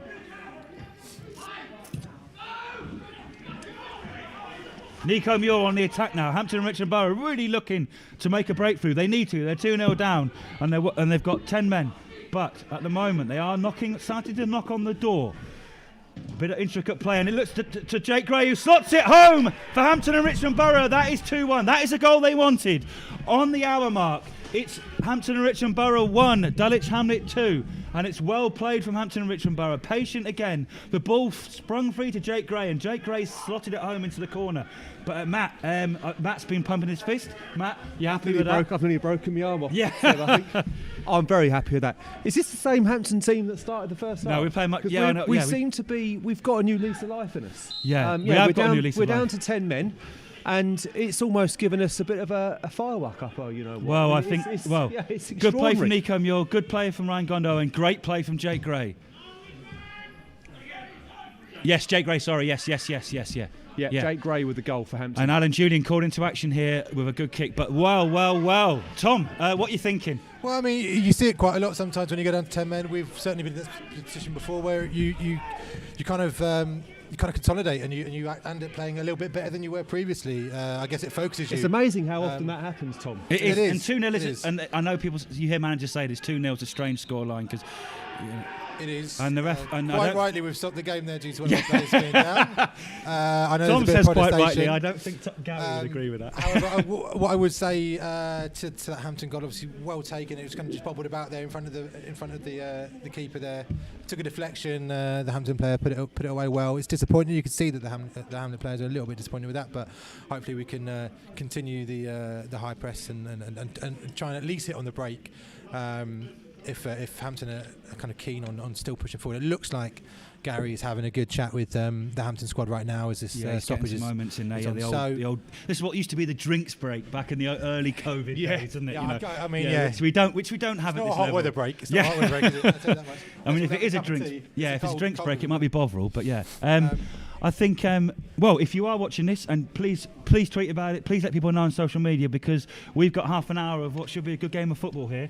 It's very much advantage Dulwich, but Hampton and Richmond Borough. It's certainly going to make it more lively, isn't it? It's going to make it more lively, and don't forget we have. We are doing this for the Trussell Trust Food Banks, and you can donate via HRBFC Live. And yeah, let's try and get up to 500. Let's try and get over £500 for that if we can. Maybe more, we'll see. But we've got we've got £383. So I think £500 is a good target. 500 would be good. But yeah, Hamlet fans, if you haven't already dipped in, you can please do donate. The links are all. Yeah, exactly. That's the reason we chose the Trussell Trust. We didn't want to keep it localised for it either. We wanted to make sure that it goes, and it's cause. We know the great work that Dulwich do and the great work that Hampton do with their own food banks, and we want to combine that for a national charity. Anyway, this is 27 minutes left of this enthralling game. Ronnie Vint is going to have to perform. Step up, and we're going to have to. Well, Nico Muir and Ronnie Vint are having a running battle as I say this, but Kyron Farrell cuts inside. Julian, I keep calling him Julian Gray. I do that so much, and it's not like he's been playing for us for God knows how long. But anyway, apologies, Jake, for the goal scorer, Jake Gray, of course. But Terrell Miller-Rodney's going to keep on going, and that is a corner for Hampton and Richmond Borough. My goodness. I said, my goodness, the Hampton and Richmond Borough will want to. This is when we can see Danny Mills. Tell you what, Danny Mills and Imran Uche, that is an aerial battle. That is, Do you know how tall Danny Mills is, Tom? He's 6'4". It is 6. Is he 6'4"? He's a tall lad. He is. Might be higher. They're having a little hug now, which I quite like. Yeah. They know they're marking each other, don't they? So the ball swings out. Danny, whatever you do. I tell you what, the arm was over, Roo. I don't know. I think he's made the most out of that. He's gone, but now Dulwich on the attack. Sam Cox, what a tackle from both players. Fantastic football from both players. Sam Cox got hit in the head, I think. Not totally inadvertently. I think Sam Cox has hurt himself there. No, he got kicked in the face, I think. But I have to say, those two, Tom and Matt, what a lovely tackle that was to see. It was a fantastic tackle. He got kicked in the face in the follow through. Was it? Inadvertent. It wasn't intentional. Okay. Yeah. He had a bit of a limp on there, so I think he might have got a dead leg at the same time. Right. That was a tackle, though, wasn't it? It's good. It's good to see a full-blooded tackle. I mean, Michael Timlin's made a career out of that. That is National League South football. It's very. That warmed the cockles. That is what. I'll be honest. That's Yeah, it's just what you want to see. I mean, Sam, to me, looks particularly unhappy with that. No. Or is he? No, he's all right. I'll tell you what. Okay. If there's one player you want that to happen to, that was Sam Cox. Look at him. He'll get up and he'll go again. He'll run it off. Fantastic tackle by both players. And fair as well, wasn't it? Yeah, totally fair. Both went no for the feet ball. up. It was done well. Yeah, well done from Kyron Farrell there. And Hampton. Oh, Nico Muir's on the edge of the box here, and this is dangerous for Dulwich and good for Hampton and Richmond. But it's well defended by Dulwich, and the ball's threaded through towards Jake Gray, but it's well won by Diego Barbosa. He's done extremely well. Penalty, Hampton. It's a penalty. I didn't see that, Matt. Matt, you saw that? Yeah, it was a penalty. He's clipped his leg. He's gone. Oh my goodness! Yeah, he's clipped him. Oh my goodness! I think it's Sanchez Ming as well, which shouldn't be a surprise to many. There's not many fans. people complaining from that. About No, I mean, I think you can see from the players' Yeah, reactions he's there, taken his leg away. Yeah. And unfortunately, it's Sanchez Ming again, who does like to get in the book. Who He's a big fan of literature. word. He's always in and about the book. Right, if you're watching this on social media, tell everyone there's a game. What a on. game! We've What got a game we've of got a game football on this has turned here, and into. who knows which way it's going to go, because we shall see. And it's Nico Muir who's going to take it against ex-Beaver Charlie Granger. Sam Deadfield, the usual penalty take of Hampton and Richmond. Nico Muir runs up. And yes, well Charlie saved, Granger. well saved by Charlie Brilliant Granger. I mean, he's put it in the corner with not much gusto, has he? Let's be honest, Matt. He scuffed it. He scuffed it a little bit, hasn't he, from a Hampton Richmond That was a perspective. poor penalty, to be fair. But It was, but I'll tell you what, he's gone the right way. It looked like he was going in that corner, didn't he? And it did. Even from where. And I mean, not taking anything away from Charlie. No, in no, my absolutely. opinion, Sure. You know, up there with Alan Junior, is certainly one of the best goalkeepers in the That league. was, and that, well, they And was. that could be a turning point in the game there. That, you know, Hampton definitely had the advantage there for a while, and I think that could take them Exactly, down and a little bit. Exactly, Just very and important for Gary Dulwich to will make the be cut now. gutted with that. Gary, and we are, but at the same time, there's still plenty of time left in this game. 23 minutes, and now it's Dulwich on the attack. So, like I said, tell everyone about this game. There's some really good football being played here by both teams, to be fair. So, yes, tell everyone on social media, and let's see if we can get over 1,000, and let's see if we can get a bit more money for the Trussell Trust. Yeah. What an exciting second it's half. a really important 5 minutes now for Dulwich. If we can, It we can put the pressure on and maybe you're right there, get Tom. another goal, I think Yeah, the game. yeah. the Oh, game- absolutely. No I think doubt the about it. The next- next goal wins. The next goal is crucial. I think the next 5 to 10 minutes is going to be crucial because you're right. You know, this should give Dulwich a bit of a boost now to start to get their foot on the ball, knock it around again, make the most of the one-man real advantage. opportunity there, Matt. It's a poor penalty. I mean, it's a great. Charlie Granger's done a really, really good save. Of course he has. But that penalty, he's also kept hold of it as well, which he's in this kept hold of condition it. is very good. There wasn't a huge amount of power behind it. No. Yeah, he's just scuffed it a little bit. And now, He just it's looks not the Nico Muir that we know. He looks a little bit laboured in his run up as well. I don't know what it was. It just didn't. However, one thing he would say is if he put that in the other corner, then Charlie died. But sure.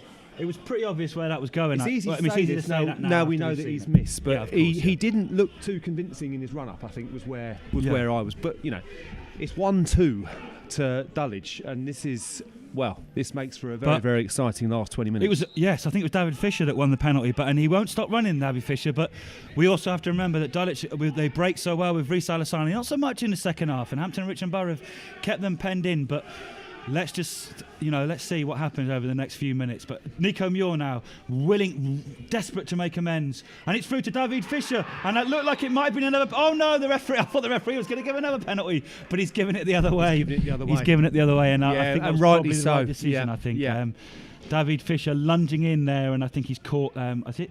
Who's he caught there, Tom? I think it's Craig Taylor. My glasses are steamed up. Interestingly, it looks like we've got Ruben Samet warming up on the touchline, perhaps for Danny Higgs. It's getting to that time where we might chuck on a few subs and try and rest a few legs. But Ruben's a fantastic player. Ex-Chelsea youth, won the FA Youth Cup with Chelsea. Oh, blimey! And they've won it. Very good player. Yeah, they've won it a few times, So haven't see they? if he can come on and play with Timlin like he has done recently. So, Matt, how are you seeing this game going now?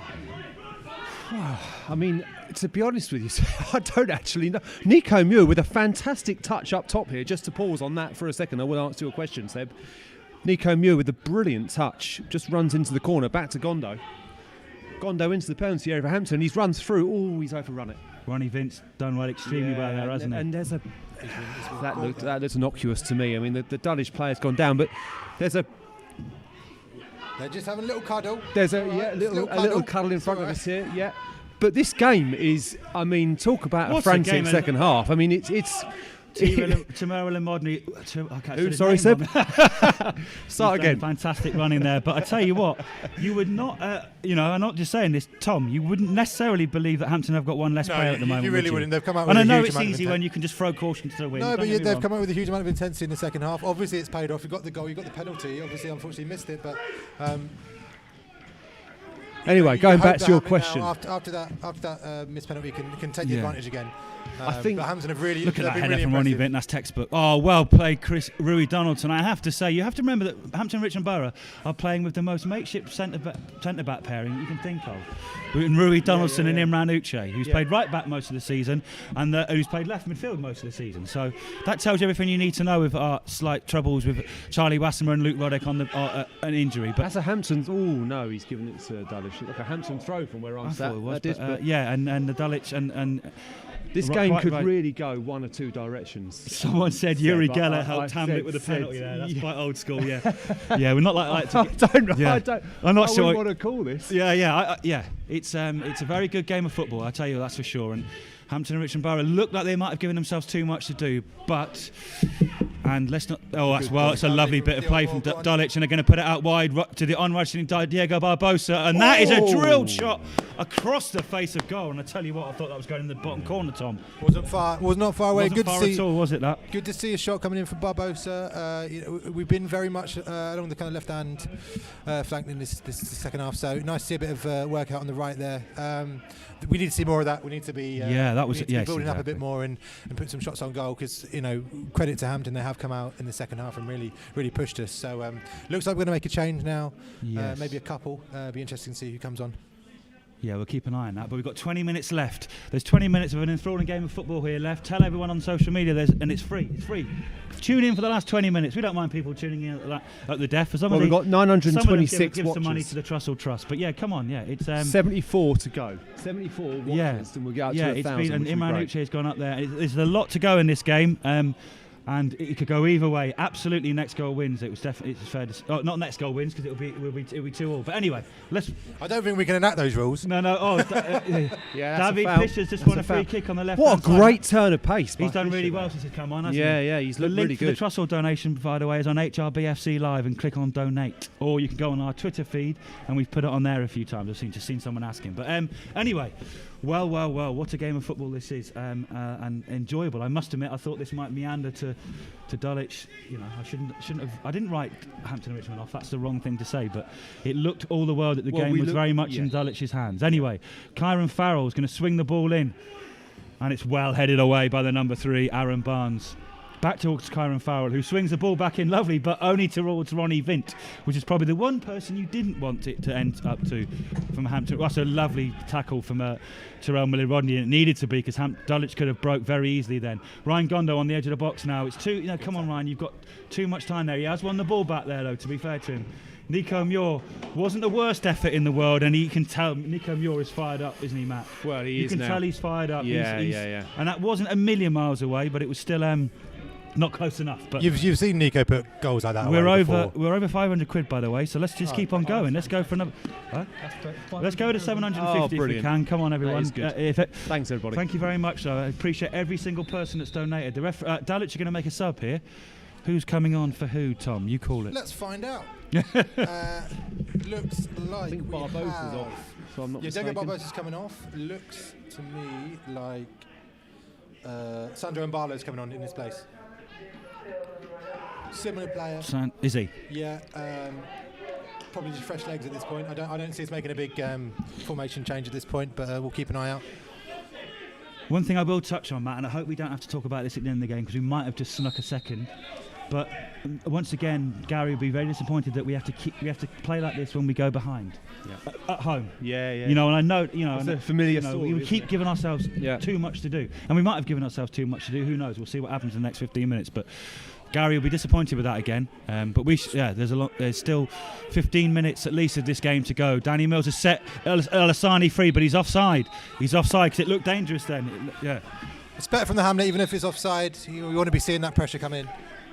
But yeah, thank you very much for listening and watching. I slipped into Radio Beaver commentary there.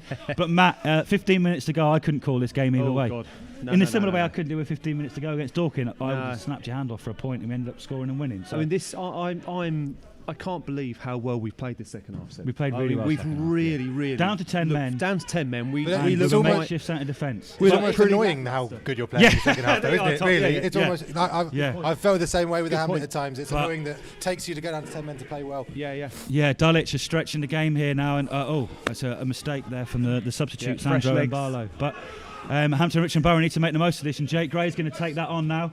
He tries to thread the ball through. That's a lovely tackle from Ronnie Vint, but that's brilliant defensive play. And Jake Gray's conceded a silly free kick, it has to be said. But I tell you what, Matt, or Tom, actually, that was great defensive play from Ronnie Vint. Again, I mean, I highlighted him at the start. He is a fantastic player. I mean, I'm almost annoyed he's playing well because Steve King's here.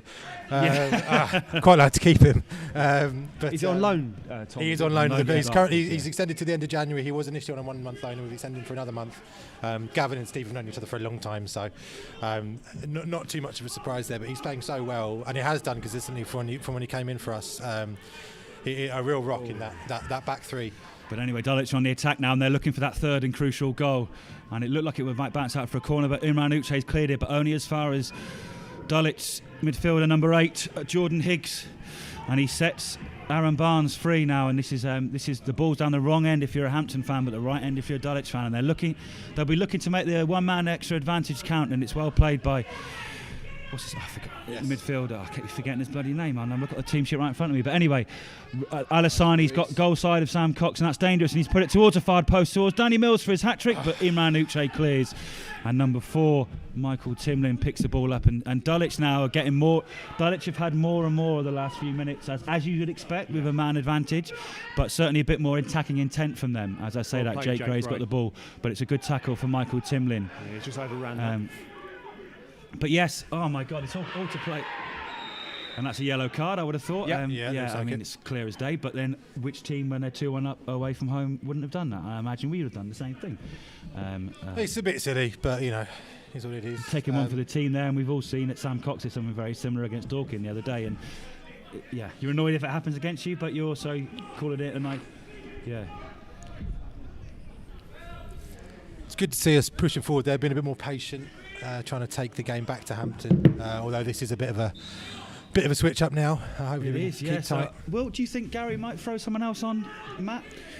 Well, I mean, for me, you just took the ball up there. Yeah, I'd bring on. I think Minas could be a good. Do you go for it? But anyway, when we were playing well enough, not necessarily to need him, but that's a nice play from Ryan Gondo. Very good. Nico Muir, nice feet, lays it across.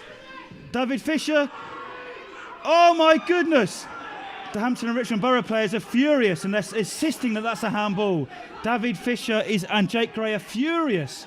And one thing I will say is the Hampton and Richmond Borough players behind the goal are insistent that it's a handball, but it doesn't really matter at the end of the day because the referee doesn't think it's a handball, and the ball's been cleared for. He's not going to suddenly turn round and say, is it? Anyway, but Hampton and Richmond Borough are furious with that decision, but that's just the way it is. But we're going to have to switch on and try and get something from this corner.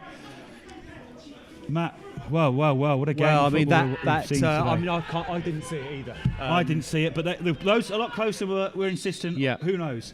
Rui Donaldson now trying to find some space in the box, and the referee says, "Come on, lads, behave yourself." But my computer's run out of battery, Matt, so you're on chat duty for the rest of the game. No problem.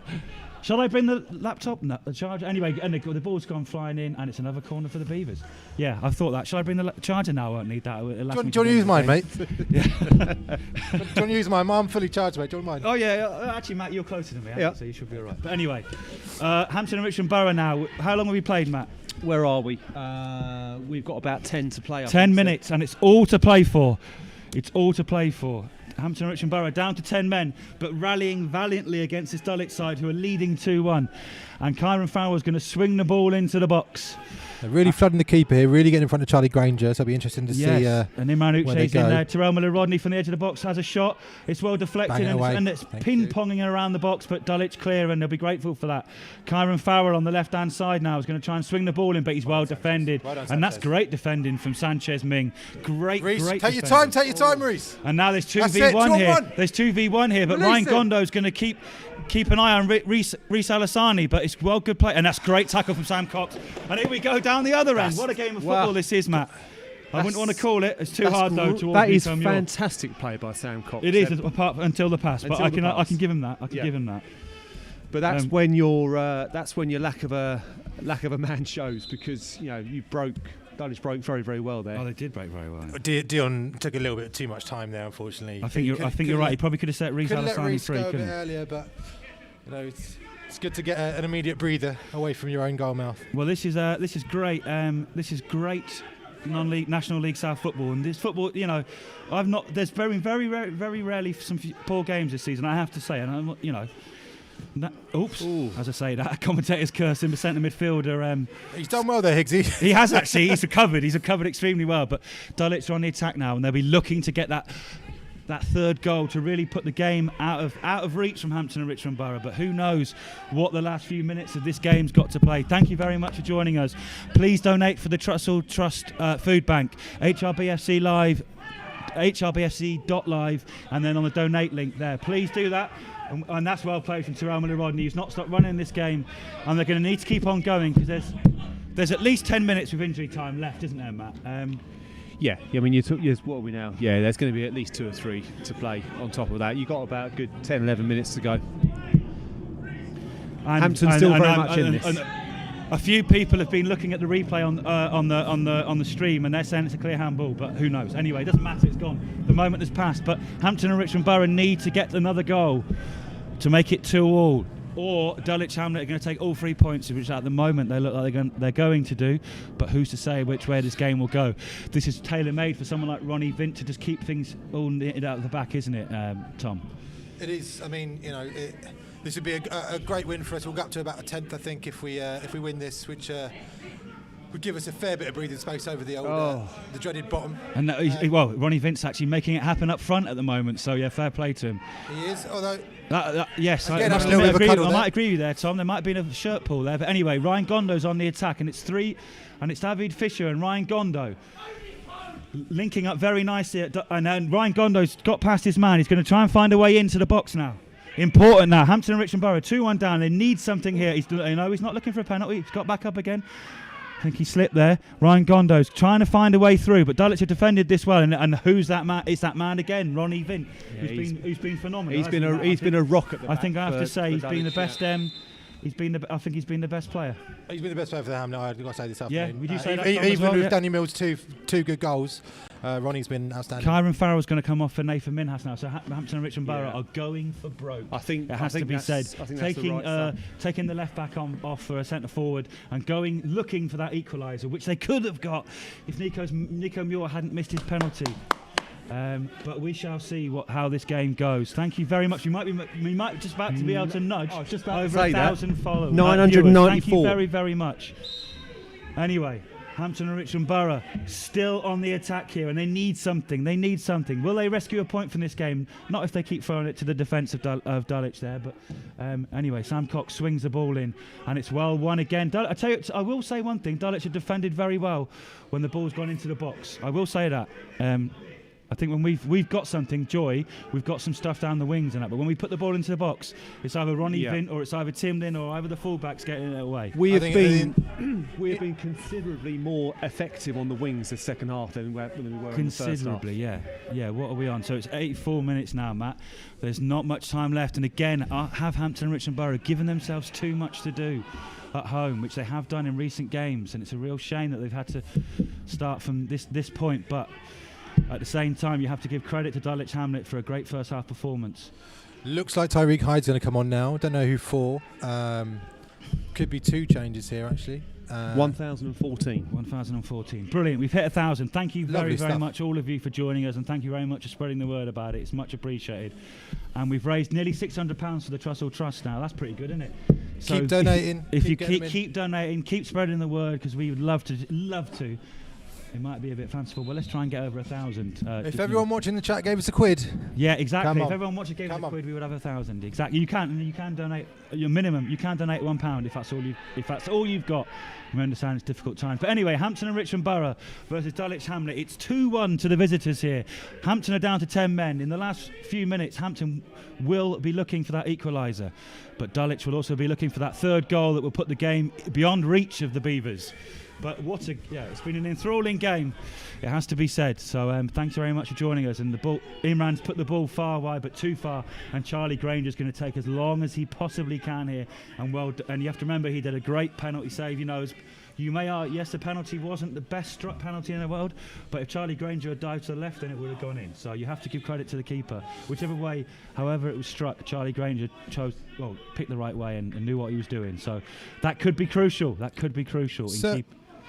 Imagine what this bloody game would have been like if he had scored. Could have gone anywhere. It could have been 4-2, 5-2 Dulwich, but who knows? It's been a great game of football, and that's too hard for Imran. It's just too hard, ever so slightly too hard. And it's the second time he's done that now. A bit of excitement of youth, but anyway. Certainly looks like we're going to make an attacking change here. We've got both Giovanni McGregor and Tyreek Hyde on the side about to come on. So looks like we do want to go for that third goal and try and kill this game off. Tyreek Hyde and Gio have been fantastic again start of this season. So there will certainly be a threat. It was interesting to see who they replace. So and the ball goes towards Nico Muir, but Sanchez Ming, who's really come into the game the last few minutes, he's had to try and repel the Hampton advantage.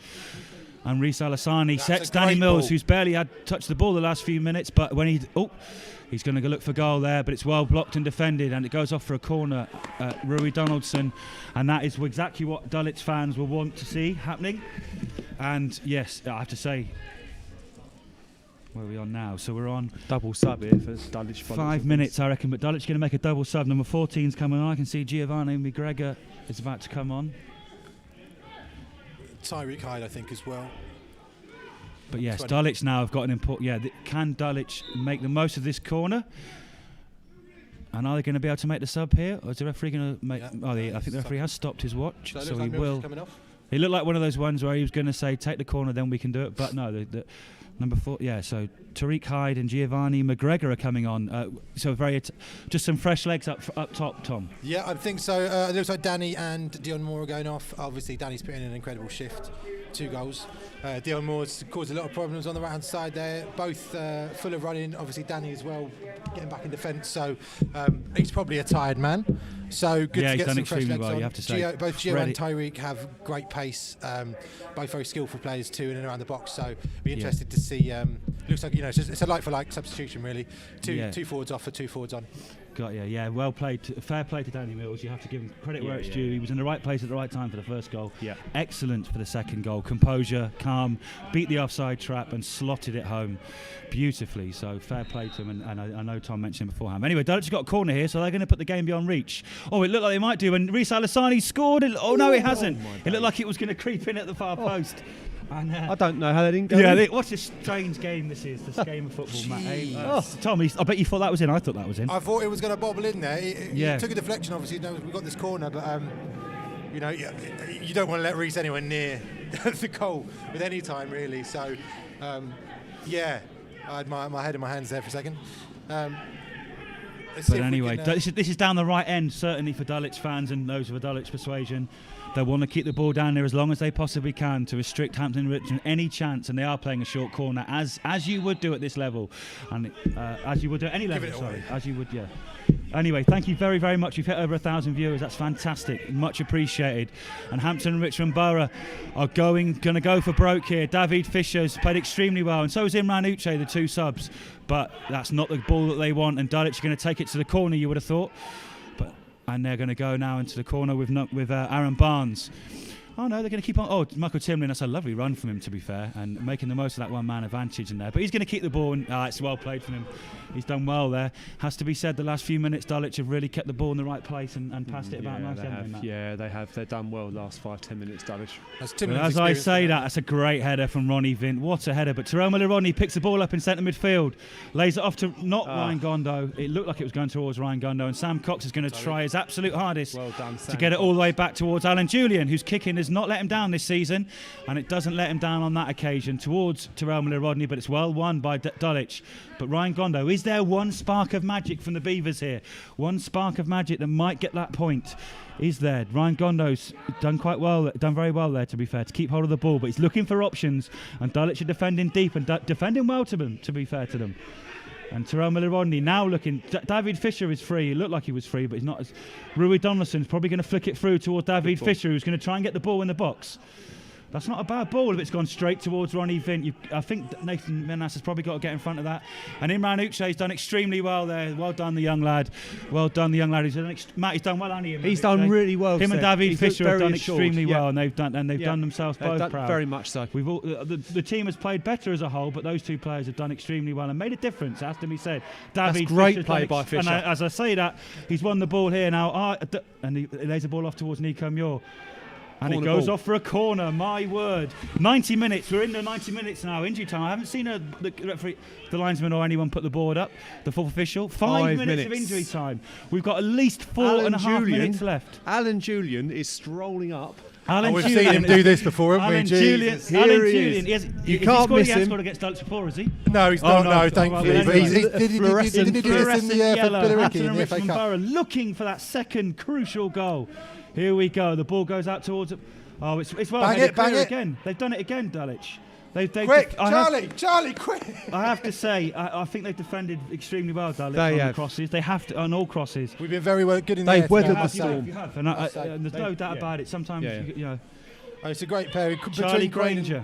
Between Quaid and Vint, they've really dominated. And Alan Julian has made it all the way back to goal, so there's going to be no chance of a long-range effort or anything like that. I wanted Granger to score. Yeah, so we're a minute and a half in, and we've got at least 3.5 minutes left.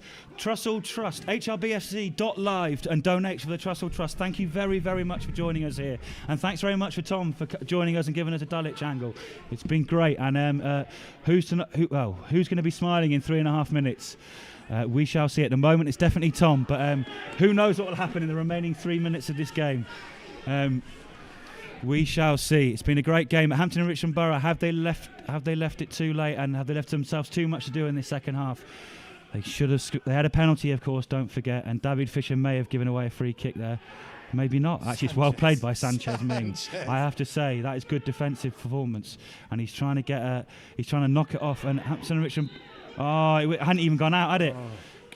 Or had it, and it had it. Anyway, it's gone the right way if you're a Dulwich fan. So we've got 2.5 minutes left of this game. Dulwich are going to try and take it down the other end and keep it down there and try and take these 3 points. Thank you very, very, very much for listening. It's much appreciated. Hope you've enjoyed this. It's been a good game of National League South football. I have to say, Matt, as a Hampton and Richmond Borough fan, I'm pleased with the way they've come back. It's a shame we haven't given ourselves that much to do. And whilst I'm disappointed about the penalty, I think I'm glad of the response this half. And it's been a good response from Hampton. But you sit here now and you think perhaps it was just a little bit too much. But we had a chance to make it 2-2 with the penalty, which we unfortunately missed. And it looks to me like this could now be ending in a 2-1 defeat, Seb. But still a minute or two to go. I think Sanchez Mings is going to get booked here for time wasting, which seems a little harsh. He'd be off if he. No, he didn't get booked the first time, did he? No, it seems a little bit harsh. He wasn't taking that. I was a bit worried there. He wasn't taking that long. He didn't get booked for the penalty, did he? No, he did. He's been booked, but yes, and again, I'm sure he'll take that because at the moment, Dulwich are 2-1 up, and Imran Uche is looking for some help from Alan Julian, but it wasn't forthcoming, and he's been asked to just get that ball clear and get that long, and that's well played from Imran Uche. Good touch from Nico Muir, and this is definitely the last attack from the Beavers, and it starts with David Fisher again, who's been brilliant. Has to be said in this game. I would say he's been Hampton's best player this game, wouldn't you, Matt? Certainly second half. He's looked really sharp up there, Seb. I think Imran Uche's done well. I think Terrell Miller-Rodney's done his usual business, as he's done there. Gondo's had a better second half. But Sam Cox has played right back. I think Jake Gray's done well. He's been pressing in the second half. Probably again, the midfield battle was won in the first half by Dulwich. But anyway, here we go. The final throw of the dice. Is Nico Muir going to have a chance to atone for his penalty miss? And anyway, look at Terrell Miller-Rodney. Always Terrell Miller. Unfortunately, he's given the ball away, which we do know he can do, unfortunately. But he's been. And anyway, Imran Uche again. Have to say, Uche's been fantastic. I've got to say, they are. Tom he has been a very good. He has for a young lad thrown in at the deep end. It has to be said. David Fisher v Ronnie Vint. I think Ronnie Vint might win that battle, and that's not because David Fisher's not good enough by any stretch of imagination. It's just Ronnie Vint has been exceptional. I would say the best player on the pitch today. Although we have retrieved the ball after all that shenanigans. And Nico Muir here. Corner to ball Hampton to Richmond. My Hampton. goodness, I thought it was going to be another penalty. Alan's running again. Alan Julian's back. Alan Julian. Alan Here we Julian go. is going up. This for has the got a touch very, of deja very- vu about it. Yeah. This has. Come on, Hampton and Richmond. Sorry, I He's slipped gone into. short. He's gone short. He's gone short. He's gone short. He's gone We've got the short. keeper up there. He's gone short. No. How have you gone short in the last? Anyway, I think that must be the last row of the dice. I think I can hear Gary say something about that short corner. But anyway, it doesn't matter. It does matter if you're Hampton Richmond Borough persuasion. And yes, of course, I would have rather we drew 2-2. But I have to say, well done to Dulwich Hamlet. It looks like they're going to be taking all 3 points. Surely, Fair play the to referee will Dulwich. blow his whistle. But yeah, I think I'd say the same. Yeah. Tom, you've got a big smile on your face, and rightly so. Well, I mean, we performed well. Obviously, the advantage should have been to us in the second half. Credit to Hampton; they've come out and really fought this half. As I said before, it's almost annoyingly well, considering the first half. I'm glad that we've kept strong defensively. I would have liked to have seen us attack more as Tyreek now runs towards the box. Dulwich going to get a goal in the dying embers of this game, but no, they're not, because Imran Uche has done brilliantly in defence. And I tell you what, there goes the whistle. It's Hampton and Richmond Borough 1, Dulwich Hamlet 2. Hampton and Richmond Borough could have gone second today if they'd won, but unfortunately for the Beavers, they've cut them up short, and after going 2-0 down in the first half and having down 10 men, it looked they were like they were down and out. They certainly made a fist of it, but they gave themselves too much to do. Yeah. Tom, I'm going to go to you. You must be very happy with that. Yes, very happy up to 10th now with that win. Continuing our good form. Obviously, we know Hampton are a good side, so good to come out and get 3 points there. Obviously, a red card's going to change the game. As I said, credit to Hampton, they've come out and really fought in that second half and looked really good. As you highlighted a fair few players, but I was trying to say before, I would like to have seen us kind of push more in that second half, but Imran Uche really kept Reece quiet. He did a really good job of keeping it quiet for us up that end. So obviously I'm thrilled. Massive win for us. Keeps the momentum going. It's a nice Christmas win for the Hamlet fans. We've had a rough couple of years, so it's nice to get nice to get a bit of form on. Very pleased. Very pleased indeed. We looked together, looked solid, looked like a good team unit. So I'm happy. Good. Well, Tom's happy. Matt, I think I'm not very happy, Hampton unfortunately. Richmond Borough happy with the second half performance. And one thing I will say is, most of the Beavers players have certainly gone up to the referee and questioned whether that was a handball for a penalty. But hey, it's if buts and maybes now. It doesn't really matter whether it was or not at this stage. It's too late. But I have to say, I thought Dulwich were very good in the first half. I thought Reece Alassani, I thought Danny Mills was fantastic, and I also thought the best player on the pitch today, and I think he marshalled Hampton and Richmond Borough superbly and needed to on a number of occasions, was Ronnie Vint. Well, we haven't actually discussed man and match. Yeah, because I think we're probably all agreed. I thought Ronnie Vint was excellent. I'd agree. And I can see Tom nodding over there. And yeah. You go. We'll sort of, yeah. But what I will say is, sorry, Gary was see if he could get an interview, but he's going to go and have a word with the players. And yes, I have to say, Ronnie, it's been. I'll tell you what, it's been a great game of football, and I'm not as cold as I was because my legs have been up and down like nobody's business during that. But I have to say thank you very, very much for joining us. And we had over 1,000 at one point, which is incredible. Please, if you haven't donated to the Trussell Trust via hrbfc.live, then please do so. And let's see if we can get. We've got 750 quid, which is pretty bloody fantastic. Good. Let's see if we can get over 1,000. We're going to keep pushing it on our social media channels and stuff. But I tell you what, I think we have to. I think we're all in agreement, aren't we? Ronnie Vint, man of the match. It's got to be, I think. Ronnie Yeah, Vint, and you know what? A testament to how well he's done is that he's Danny Mills isn't in the discussion for man of the match. Yeah, Danny Mills scored 2 good goals, and Ronnie Vint, I think, is still the best player on the pitch today. So it's got to be Ronnie, I think. I think for Hampton, it was a funny. It was a game of two halves, really. It's a corner phrase. It was. We really didn't. I just didn't think we were particularly good first half. And fair play to Dulwich. Too much to do. Yeah, Dulwich went in. I think there's a bit of afters being said. Went in 2 up and deservedly so. There's something going on. Small amount of handbags going on. Yeah, that's very small. Very small. One of those small handbags. I'd say a clutch. It's a clutch bag. It's a clutch bag. Little clutch bag going on. Yeah. Possibly even a bum bag. But but no, thank you very much. And the camera is on. And thank you very, very much. I've got to say, we haven't said it as much as we normally do. Dave Reese for the stream and the coverage behind us here and over that side, and also Archie and his dad for the camera work and all the facilities we've got here. We've got a screen. We've even got lovely lights, Matt. People can see us for once. But thank you very much, and it's been great to do it, and I've really enjoyed this. Tom, I'll give you one of the last words. You're obviously very happy with that, but hopefully. hopefully we can all keep on playing football as much as we can, but it is very strange times at the moment, isn't it? It is indeed. So, hopefully we'll all still be here. End of spring.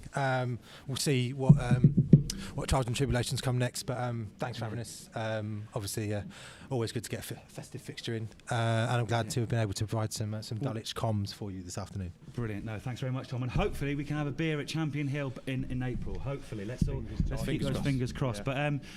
But Matt, I think other than saying that Hampton Richmond Borough gave themselves too much to do. I think we've said that enough. I think we said Ronnie Vint was the best player on the pitch. Hampton Richmond Borough had a chance to score the penalty. Nico Muir will be turning that over in his head, and Gary McCann will see that as a lost opportunity. Certainly getting back into the game.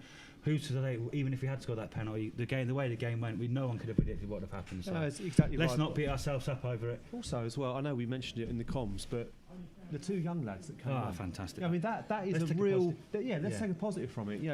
David Fisher and Uche in particular, I thought was excellent at the back. And he's a very, very young lad, graduate of our academy, and he came on right at the deep end and did not look out of place at all. Not at all. And with this, Dean Inman won't be suspended for the Dorking game, but with Christian Smith, and maybe now he is another option at centre half, but we shall see what happens in the next few weeks. The next game is due to be Dorking here on the 2nd of January. We shall see what the world brings us. COVID, weather. The weather doesn't look too hot the next few weeks, does it? Next few days. No. But anyway, one thing I will say is thank you very, very much for listening, and I will do one more plug for the Trussell Trust Food Bank. Donate via hrbfc.live. And thank you very much for listening, and thank you very much for everyone joining us, and thank you very much to everyone who's helped put this on, and I'm really glad we could do it. And thank you very much for listening from Dulwich, from India, from America. It's really appreciated, and I hope you enjoyed that game of football. All the best, and have a good new year. Thank you very much.